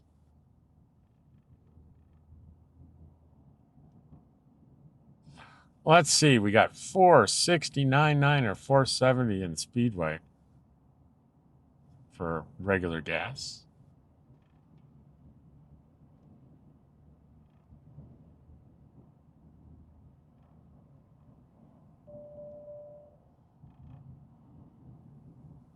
There's a Whataburger. If you're familiar with the Texas Whataburgers, there's a Whataburger in town here. And I went through there and bought a Whataburger, and it was like eating a mustard sandwich. They put so much mustard on it, I couldn't eat it. I had to throw it away. So I know better now. Order your Whataburger without mustard. Yuck. I guess some people like that. Yes, I'm not one of those. So Harbor Freight was on this. This is where I put on my GPS. I went there the other day because I had bought a generator 2 years ago, just about 2 years ago, and I bought the extended warranty, and it stopped working. So the warranty is supposed to be really simple. No matter what goes on, no matter what goes wrong with it, you bring it in. And just the only thing they ask, don't bring it with gas in it. It wasn't a problem for me because I used propane, never used any gas on it. And then they'll just give you a new one. And I'll be damned. I timed it from when I arrived in their parking lot to where I was in my car driving away with the new $1,000 generator. It was 9 minutes and change. Yeah, you heard me right. By the way, the place we just stopped past on the left has a really expensive sushi place that some people really think is great. I went, spent a lot of money. I said, I'm going to go back to Smith's and buy what they make in the grocery store. That's just, maybe my taste buds aren't sophisticated enough. But anyway, and I could have walked away without giving them a penny. It was zero due. But I said, can I do another warranty? And they go, sure. It's $370. And that's basically, you automatically get the 90 that everybody gets. Then there's a 2-year warranty that kicks in for that 370 after 90 days. So it's 27 months for $370, which means anytime in the next 27 months, if something goes wrong, I can turn around and do the same thing. So in a way, I'm like, for $370 every 27 months, because it was almost 27 months this time, I guaranteed a flawless, really good generator. It's got dual fuel, propane and gas. I just use propane. It's got electric start and electric remote start. I tested it when I hooked everything up. I can sit in my recliner and hit the remote button and the power will come on.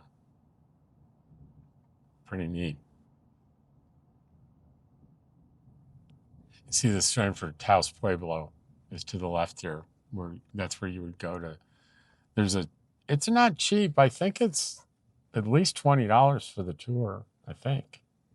Don't quote me, but I think it's not very. I remember going and thinking, well, if I can't shoot a video and it's kind of late, I'm not going to do it, because it wasn't inexpensive. It was a little pricey, but I could see it from the outside. That's what I really liked, seeing the structures without having to go in and pay.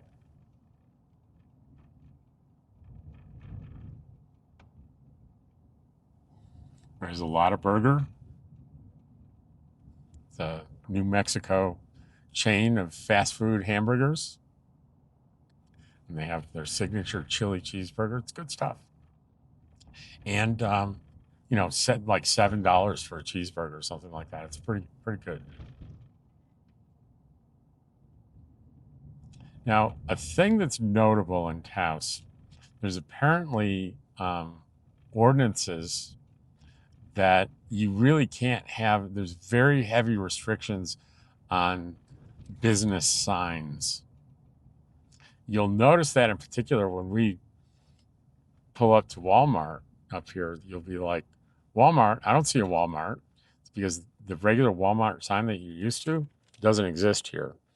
And actually seeing the Walmart building, there's trees in the parking lot, so that's even a little difficult.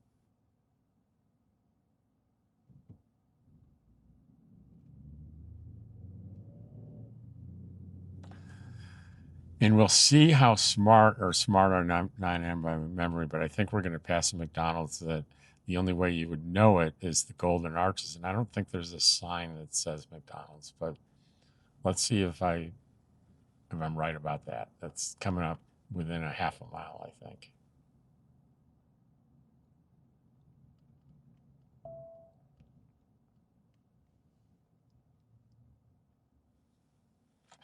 We're back on Highway 64, and here in town, it's called Paseo del Pueblo Norte.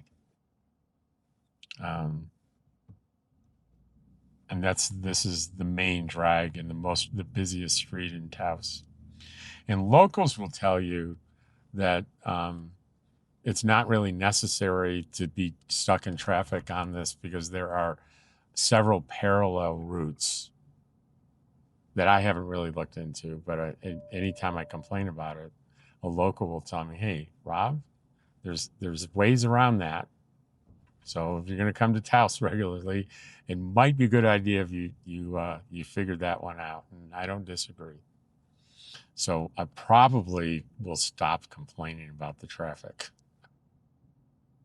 You can draw your own conclusions based on what you're seeing. We're fairly close to the Taos Center, old Taos area, but we won't be going through it today. We're fairly close to it, though. You can get a little bit of a flavor for it when you go through here. But where we're going is like the, rows of box stores. And I've always liked the Taos Inn up here. I've always liked that sign. It says Taos Inn, rooms, dining, and cocktails. And they have a vacancy. Very charming looking. See, the sign says Taos is art. And you will notice, if you're keeping an eagle eye here, there's lots of galleries we're passing here.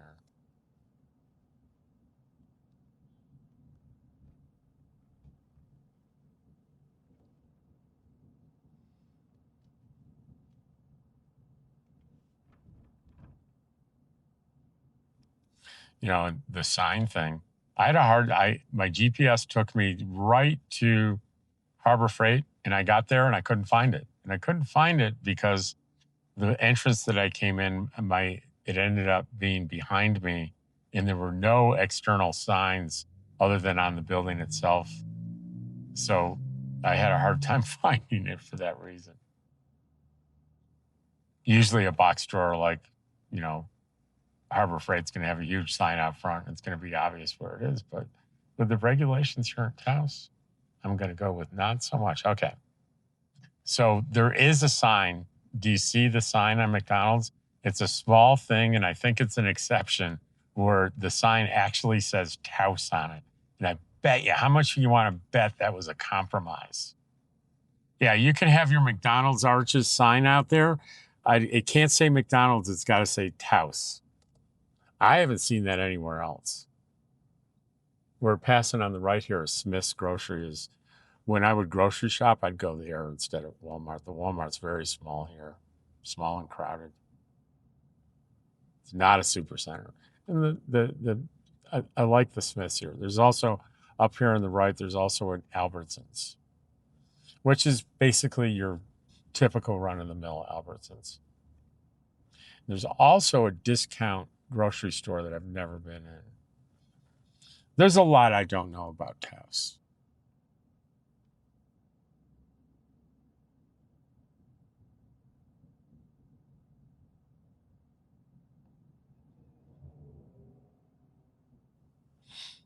You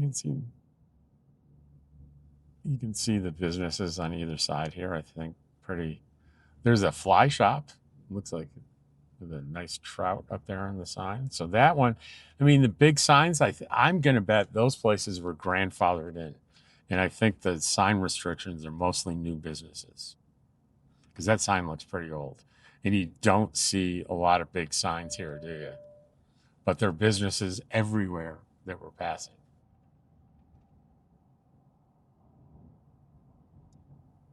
And I think they allow these consolidated signs in shopping strips, which list little signs for everyone that's there.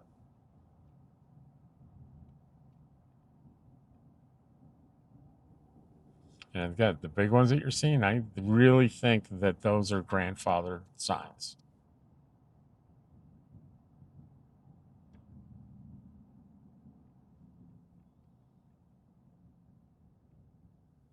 We're about to pass the Harbor Freight, and you can just barely see it there through the trees.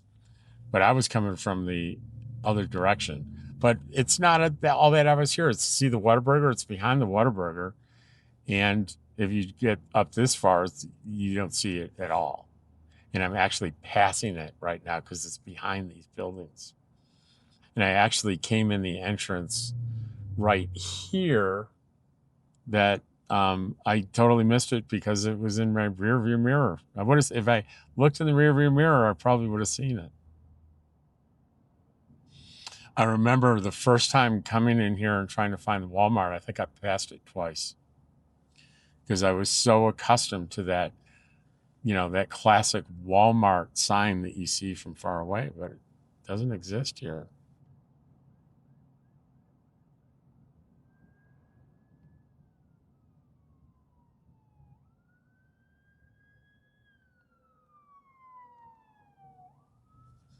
I like it when I see people that are, oh, and it's right here. I almost missed it again. Do you see a sign? Do you see a Walmart? Well, do you see a Walmart now?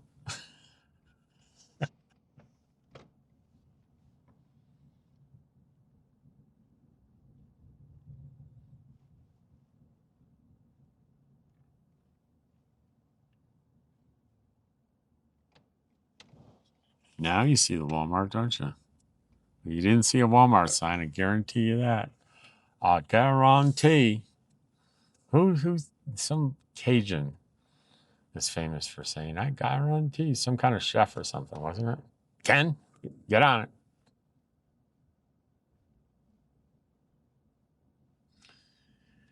And it's usually very,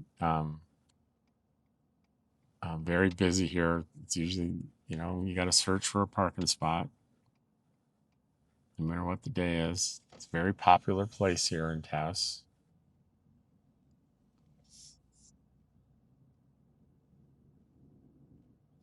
And we're going to just park right up here. You see there's trees and stuff that block the view from the road, so You got to know where this is. I'll be right back, folks. So I am out of Walmart. I got my meds. I got a couple other things that I needed. And I'm on my way home, and we're going to go through the other side of the Enchanted Circle. But let me tell you, check this out. It's looking very stormy. So this might be quite the interesting drive. So aren't you glad you're coming along with me?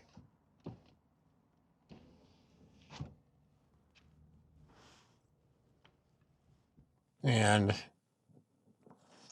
it's about showing it's going to take until it's 3:55, and it says we're going to arrive home at 4:43. And that may be accurate.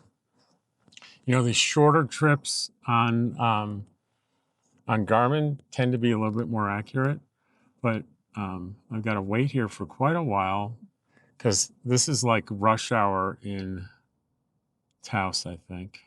I'm going to try to edge out here because they're coming to, everybody's slowing down for a red light. I think they'll let me in here.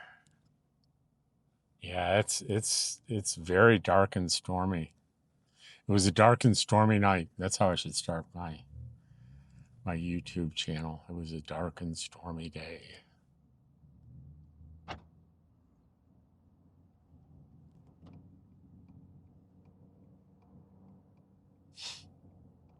So we got a replacement for the broken down 2-drawer filing cabinet that I have in the trailer. And I'll probably save that to set up in a couple of days from now.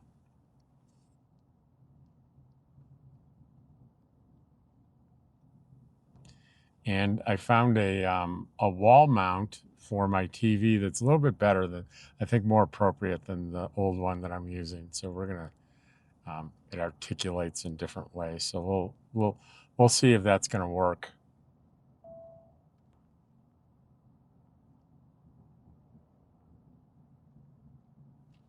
And now that I think about it, I may end up returning it.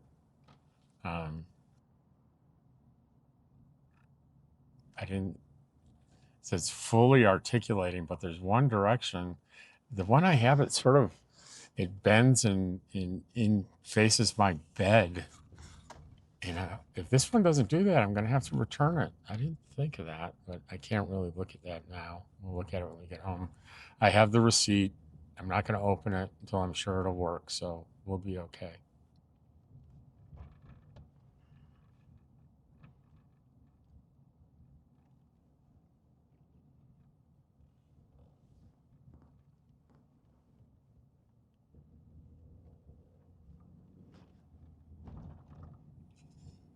I suspect as we gain an elevation here, heading into Angel Fire, I think we're going to run into some serious rain. That's my guess. Be exciting, right, Dottie?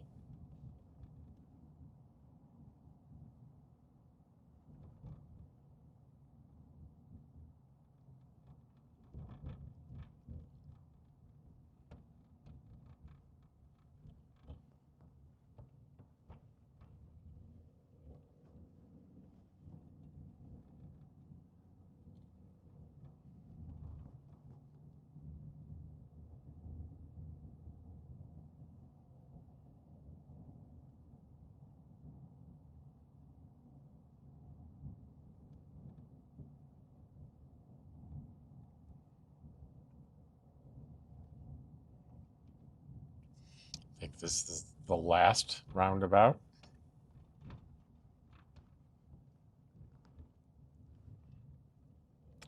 So there's a thing that I may not have learned about roundabouts when I lived in Pahrump.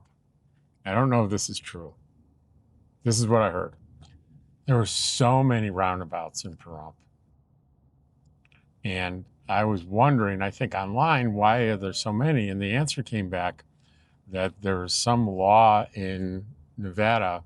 If you have more than X stoplights, then your municipality is, you have to incorporate as a city or as a town or anyway. there is something that is undesirable once you cross that threshold. So the word was that Pahrump got around that by, instead of putting in, they're maxed out on their traffic lights. So instead of putting in more traffic lights as they grew, they did roundabouts. Could be complete BS. I have no idea, but it was at least that, sometimes you have explanations for things that are completely false, but they sound really good and they're interesting. I think that's a good example.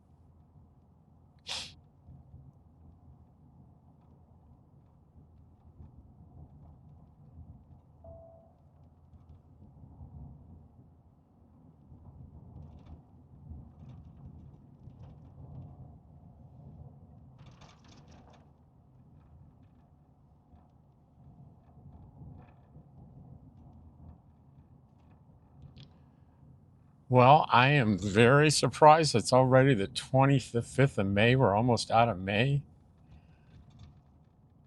All right. So 64 East, that is definitely the other side of the Enchanted Circle. And 64 is the highway that runs right through the middle of Eagle Nest. So Eagle Nest State Park is 35 miles from here.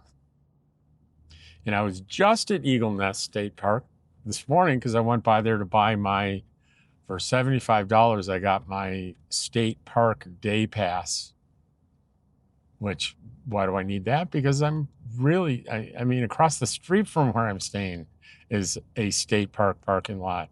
Not to mention if I want to do any fishing on the river in Cimarron Canyon, all the parking requires a day pass to park. So that's why I have that.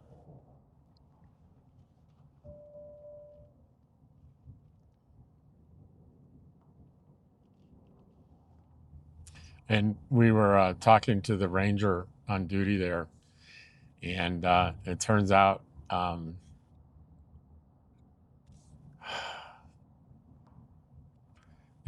they stock salmon in Eagle Nest Lake, and a month ago, this is from the official guy, they stocked it with 300,000 salmon.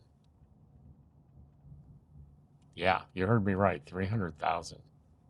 One of the reasons why the fishing is so good on the lake and downstream in the river is that all the stocking they do both in the lake and the river.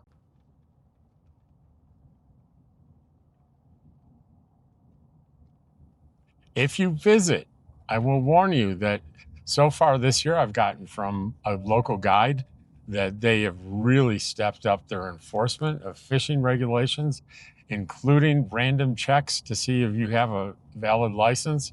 And the guide that I was talking to, he said he's been checked this spring more times in total than everything combined in years past. So there's definitely something happening. So you want to have your fishing license on you. He did say that if you have a picture of it on your phone, here they will look at it, but not necessarily everywhere. I keep the paper copy in my truck, and I have a photographed copy on my phone. So anywhere I'm fishing, my truck's going to be there. So if I need to walk, if he says this is no good, I need the original, it's here in my visor.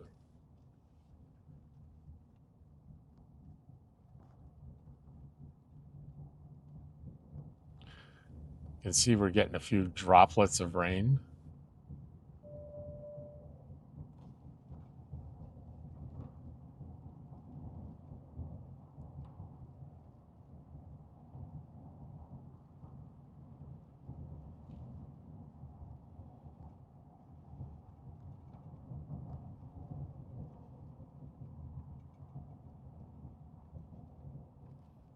Well, 30 miles an hour, this must be a hairpin turn, right? Yeah, it's a pretty good one.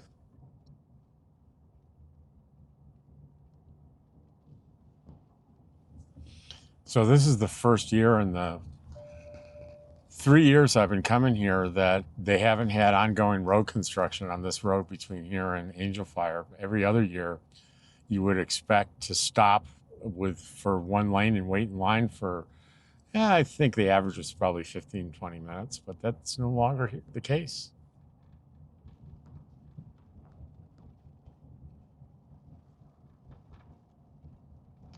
So we're starting to get deep into this end of the Enchanted Circle. You can see it's very lush with tree growth, and we're starting to gain altitude here.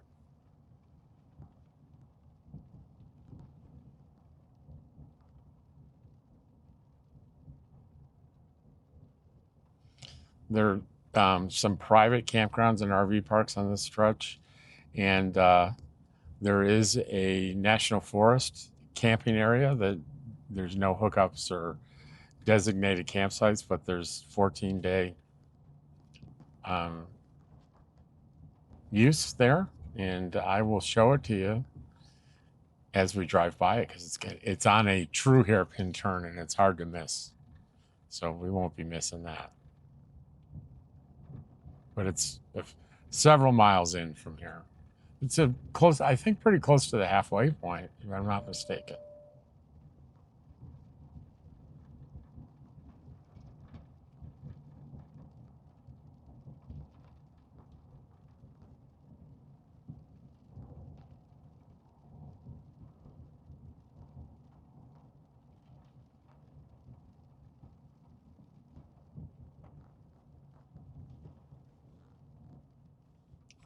I did a tour of that campground last year.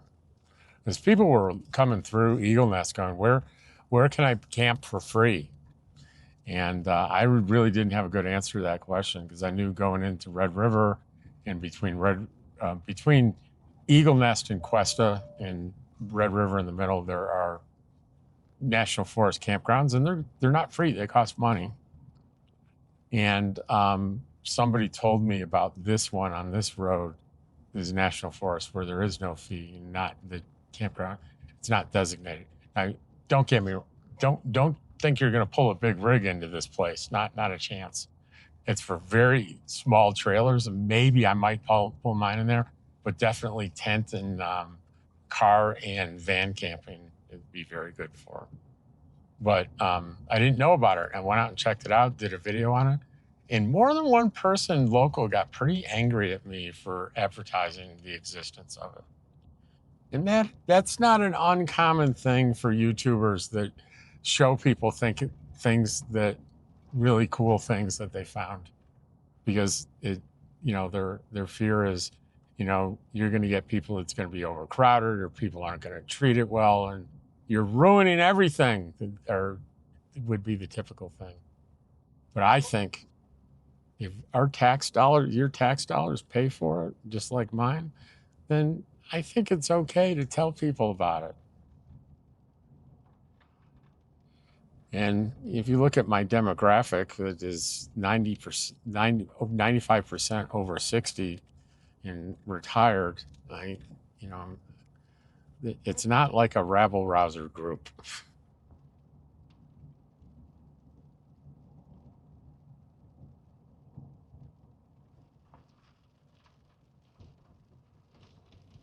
So this is going to be a really long one today. But I'm betting a couple of people will watch it in pieces.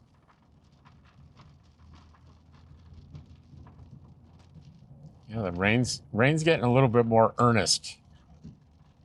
And Jack was saying we really do. It's been dry. We need rain. So this is not a bad thing.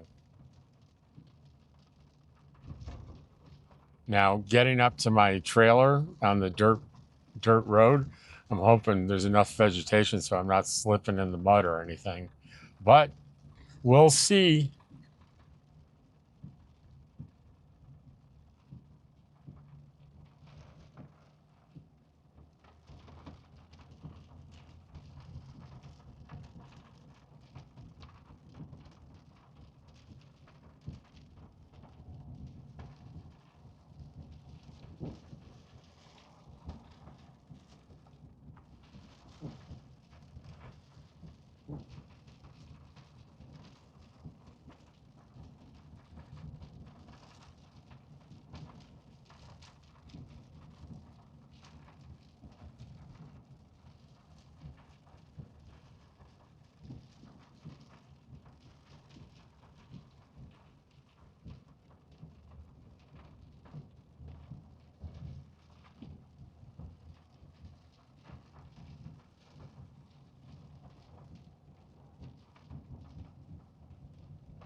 There's a little bit more traffic on here than there even was the other day. I'm a little surprised.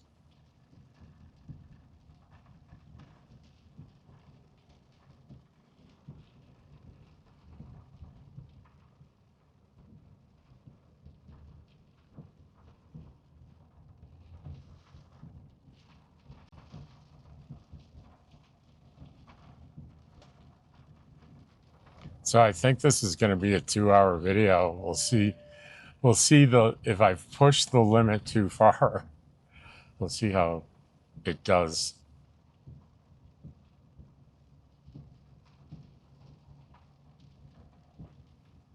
And it's the kind of thing where you're going to watch it. You're going to watch it because you want to just watch the drive, because I know I'm not saying anything particularly entertaining or informative.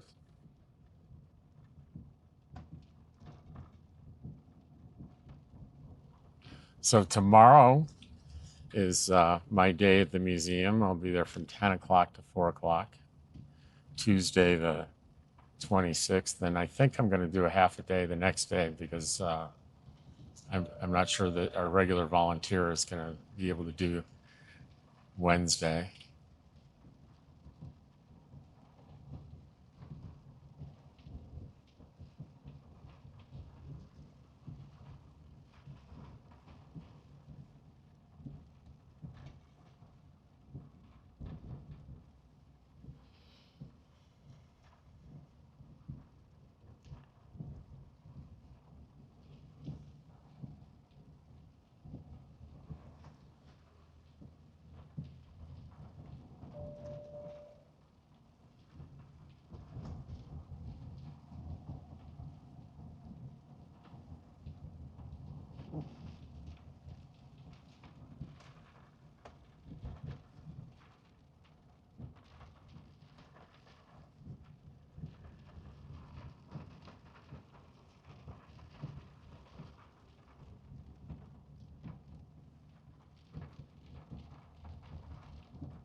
I think we can turn off the AC.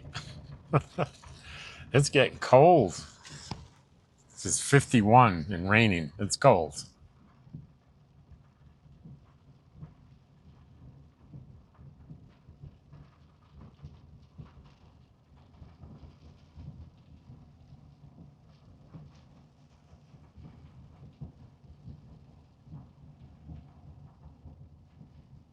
Kind of hoping it's not going to be raining like this when I get home, just because it'll be muddy. Yuck.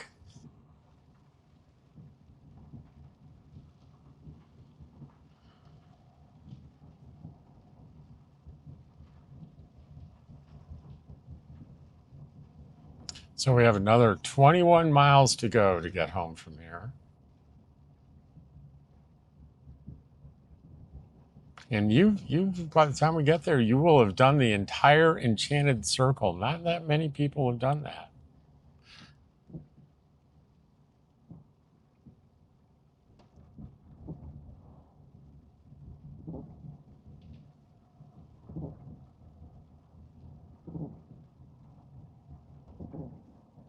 And I don't think it's a terrible thing that it's raining. It's a different perspective. It's not like there's zero visibility.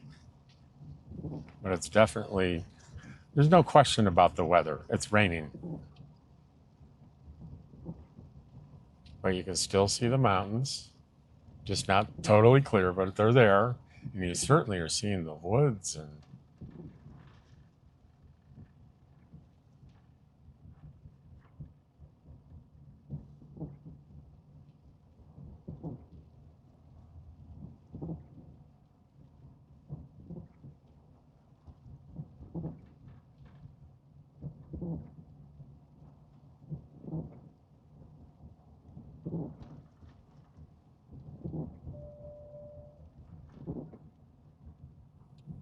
what does this say?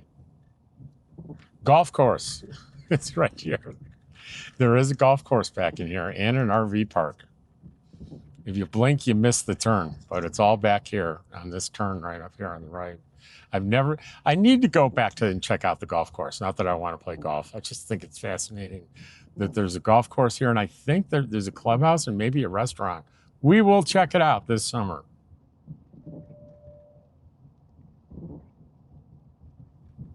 We'll do maybe a long day going to Taos for the pharmacy next month and check out the golf course and the clubhouse and the RV park.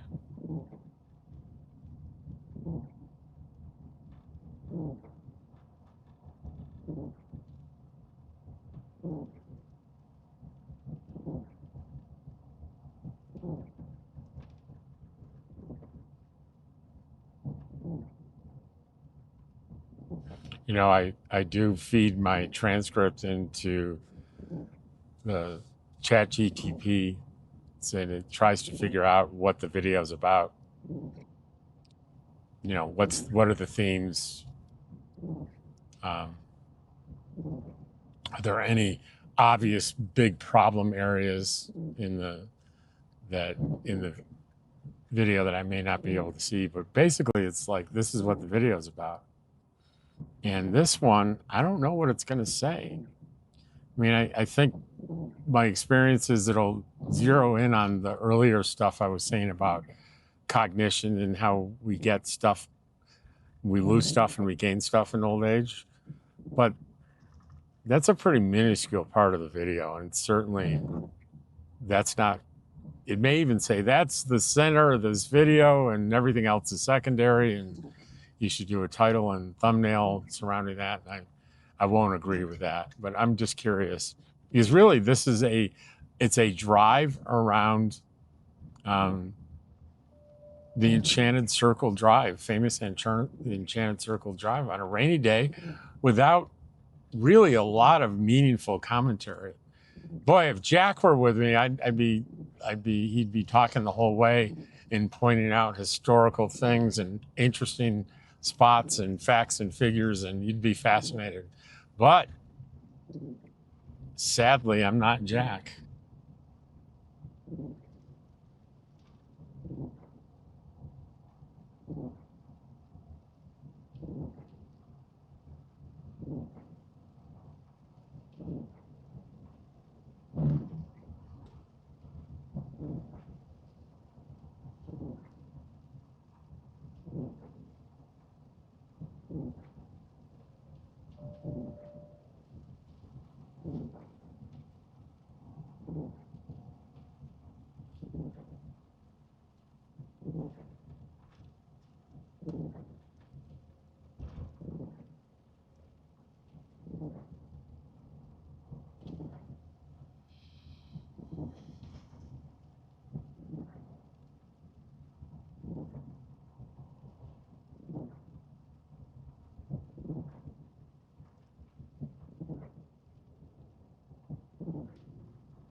So this is the campground I was talking about. You go down in there. You see that? Pretty cool. Small spots. And it goes back pretty far, but boy, might be in big trouble if you went back today because, you know, mud. You might get stuck in the mud. So good thing about the rain around here, it doesn't stay wet for long at all.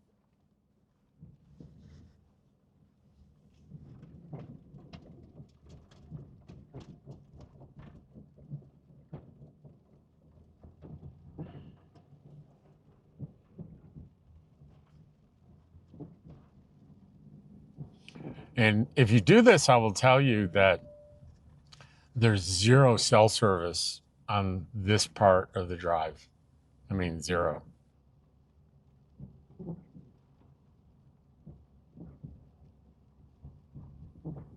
And you won't really get anything meaningful, you know, for a few miles until you actually get out of the mountain pass and into Angel Fire. Like Red River, Angel Fire is also a ski town with a ski resort in it. And not to mention Taos also has a ski resort. So there are 3 ski resorts along the Enchanted Circle. Red River, Taos, and Angel Fire. And here's a little known fact. Way back in the beginning, Angel Fire was not any kind of municipality. It was a resort, and it was actually part of Eagle Nest. And things changed over time. I think I don't know what the legal is, whether it's a township, a village, or what, but it's a municipality now that is not part of Eagle Nest.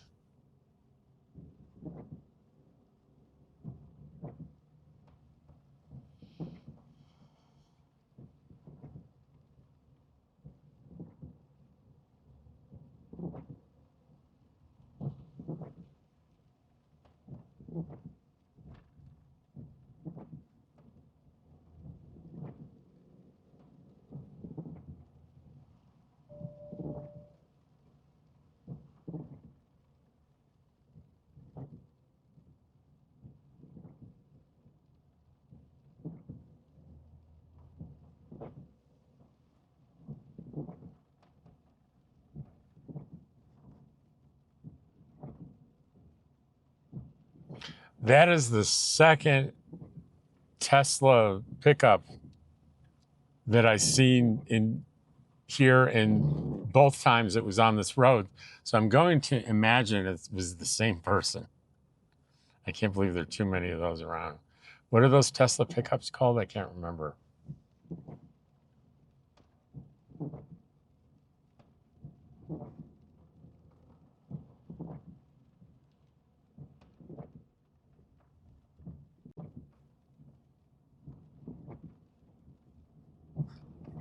Now we're to the lot of switchbacks coming up here, meaning, you know, kind of like sharp turns.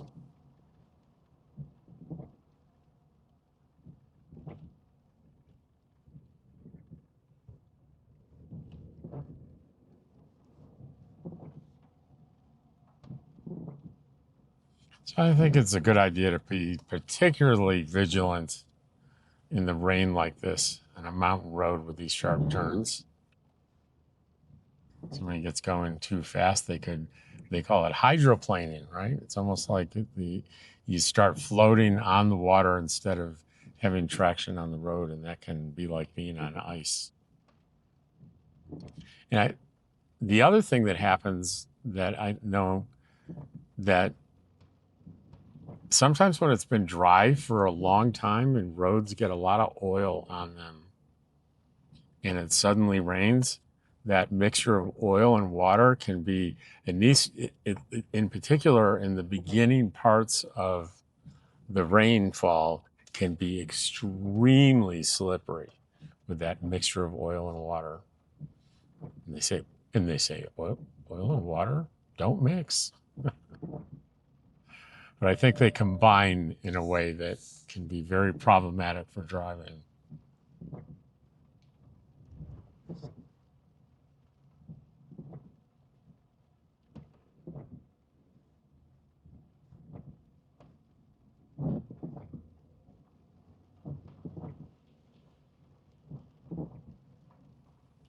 And this is a trailhead here on the right, and it's called Elliott Barker Trail Number 1. Must be a popular trail. It's a parking lot, and it's often on a nice day, it's full. There's even on a lousy day, there's someone parked there.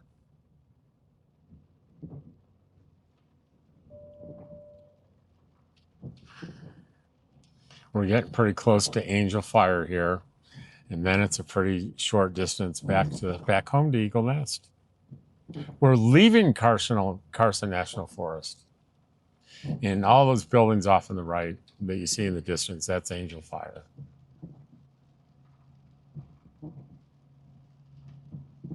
It's a village, Angel Fire Village.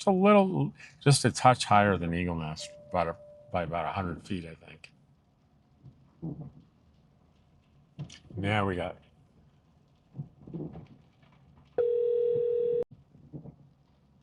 So I shut you off there for a couple of seconds because I know Jack was trying to call me, but I couldn't call him back because I had no cell service. I just got the service back, but he wasn't available. And this road up here, this intersection with the flashing light, if I wanted to go into Angel Fire, it would be where those cars are turning. But we're not going in there. It's just down the road, hardly any less than a mile. You're in Angel Fire. But we're going to keep going straight, and straight will get us in 11 miles back home.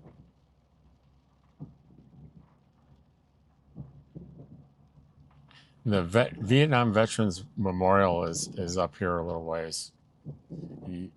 I can see it from the road. I can see it, but you probably can't see it on the screen.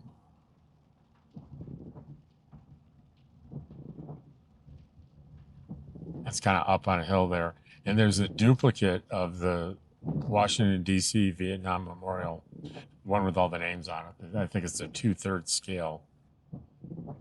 Very moving. And apparently earlier today is Monday, Memorial Day. They had a big ceremony up there, and they had a Black Hawk helicopter land there. Very dramatic. It's a left-hand turn right here. Definitely worth a visit. The museum is incredible. To see the wall, almost the same size as the original outdoors there. It's very moving.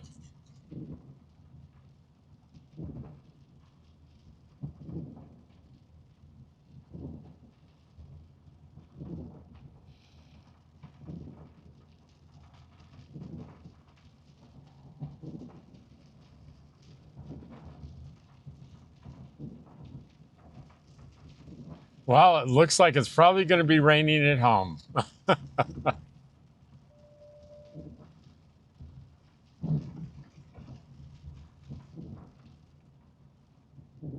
So we'll just have to be very intentional and careful driving up the hill to the trailer. And we're just going to have to do our best, right, Dottie?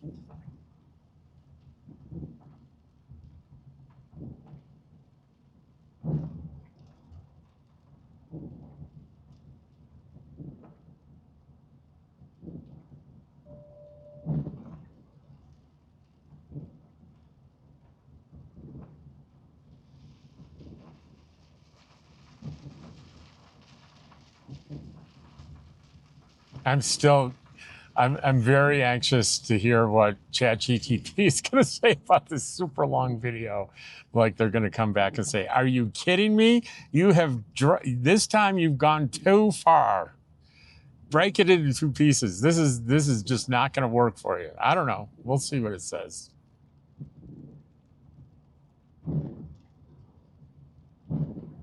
There are, 5 and 6 hour videos out there, but they're generally ambient noise videos, streams, ocean views, just sort of relaxation. No one talking, just relaxation videos. And people watch. Some of them have, hundreds of thousands of views on them. But I don't mean to compare this to that. It's not.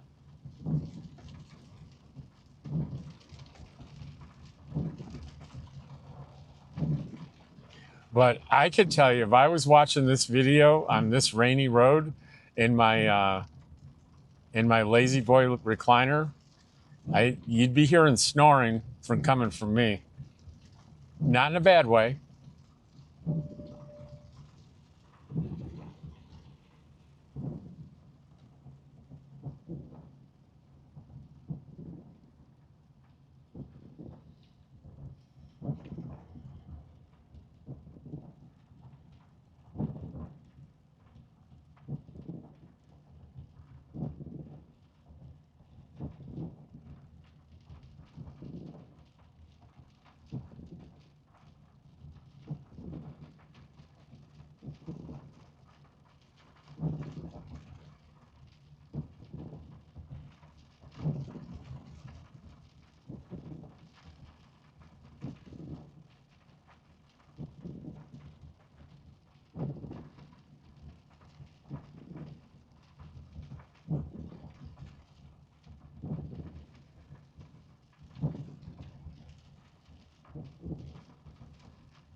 Well, folks, we're in our last 5 miles, and I'll tell you when the circle would have been completed. It's when we arrive at the intersection where I headed to Red River at the beginning of the video.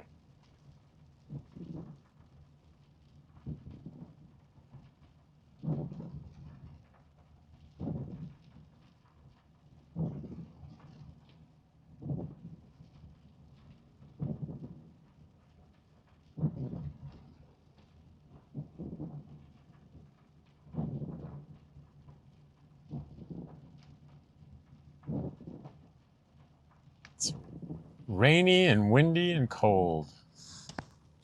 Now the outside temperature showing on the Ford is 46 degrees. It's 4:35 in the afternoon. And I don't have a coat.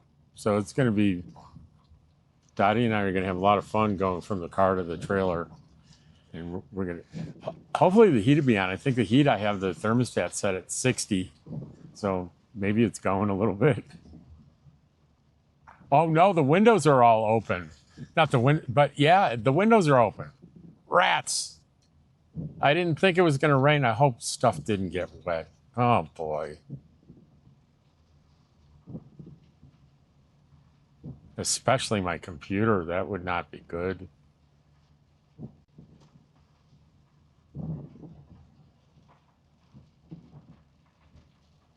Yeah, I guess it all depends on where the wind is coming from. We'll see.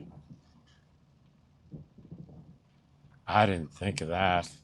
That's a dumb thing to do, is to leave for the day and leave windows open near electronic devices. That would be a major bummer. And I think I left it on. Oh my gosh.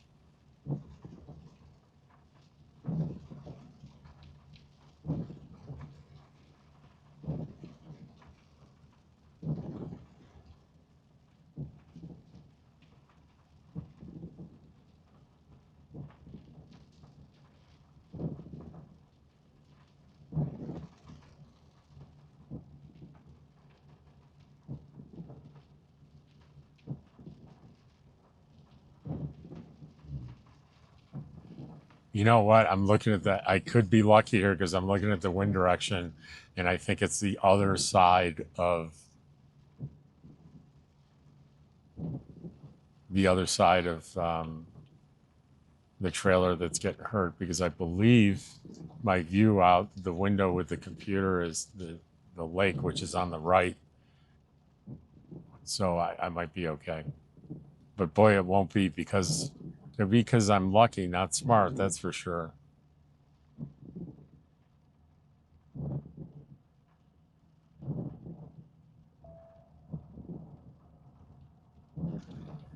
You have a reduction in speed coming up to 45 miles per hour. Then it'll go down to 35 pretty quickly. Then 30, I think. Yeah, 30 right here.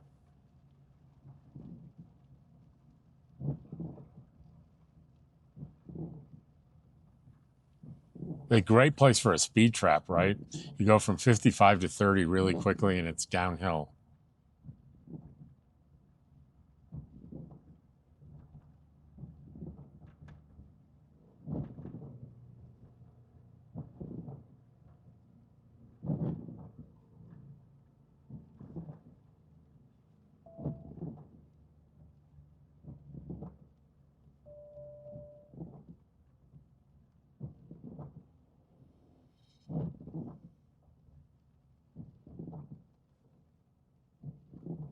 I like it that this for F-150 3.5 EcoBoost engine.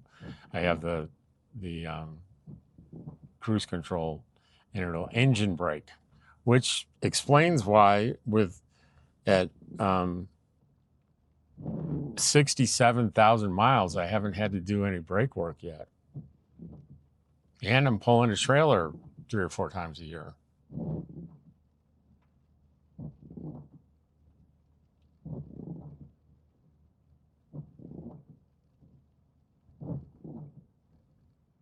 Four times a year I'm pulling a trailer.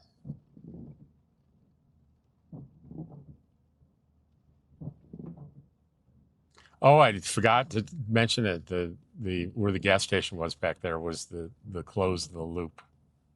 And there's the museum. It's closed now. It's 4:39. They close at 4 o'clock.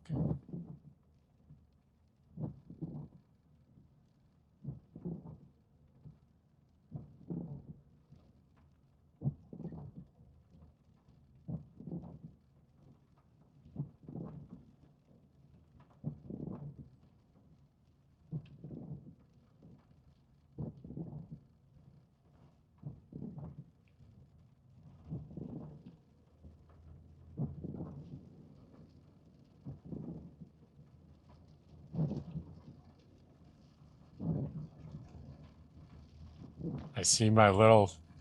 You probably can't see it on the guess unless you have a really big screen you're watching. Can you see my little trailer on the hill up there to the left?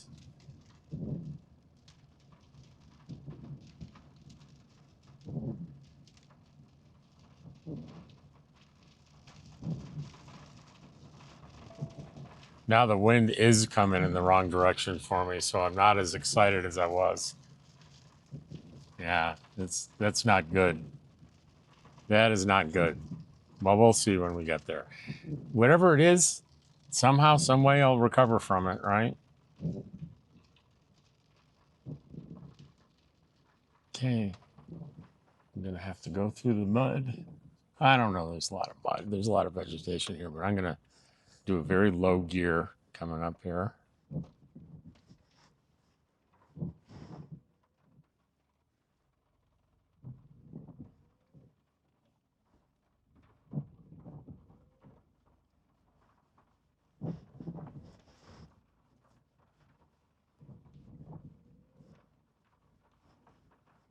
Yeah, I don't see that I'm going to have any trouble getting up there, but, oh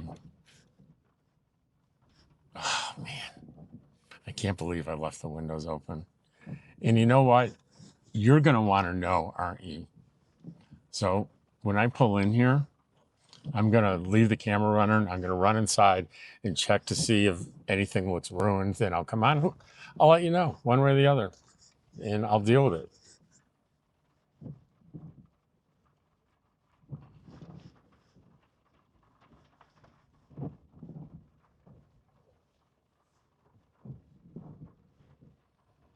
All right. I will be right back.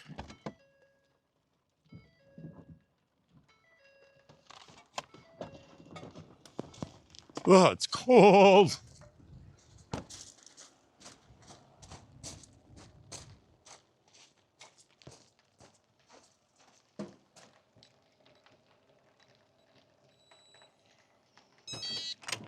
Hey, George. I tell you, I think I've been saved.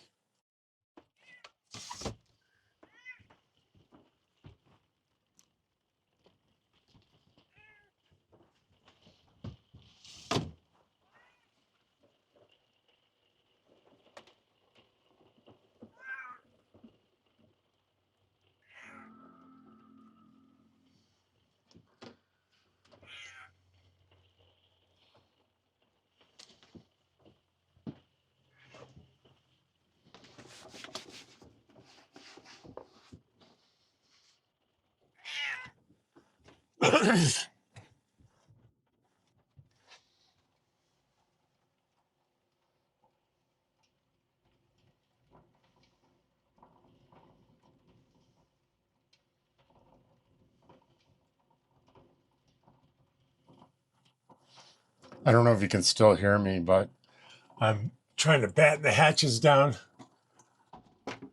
here and turn on the heat because it feels really cold in here. Yeah, I'm sorry, George. I didn't realize it was going to get cold. Well, it's 61, but I'm going to turn up the thermostat here to 75.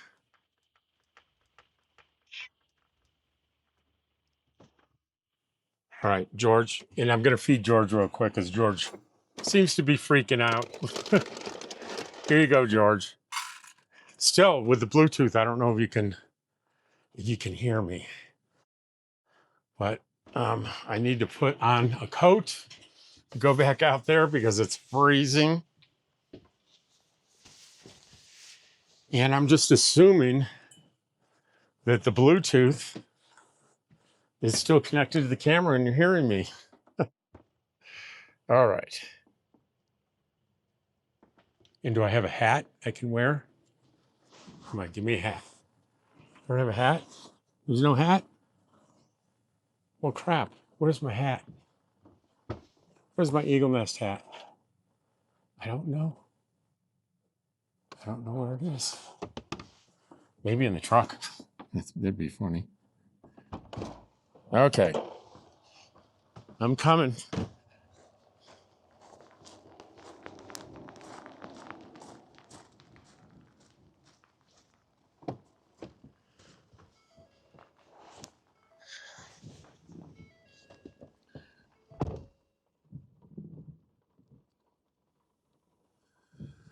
All right. Nothing was damaged. We're all good. We're lucky. I'm a one lucky man. So I'm going to end the video here and we'll see what comes of this enormous length video. But if you watched this whole video, holy mackerel, thank you. It'd probably be better. Most people will probably watch it in pieces or just, I don't know. We'll see. I have no idea. But it makes such a big difference when I have these long trips to have you with me because I have Dottie, but having you too makes it just such a pleasure. And when am I going to see you again? I'm going to see you again tomorrow.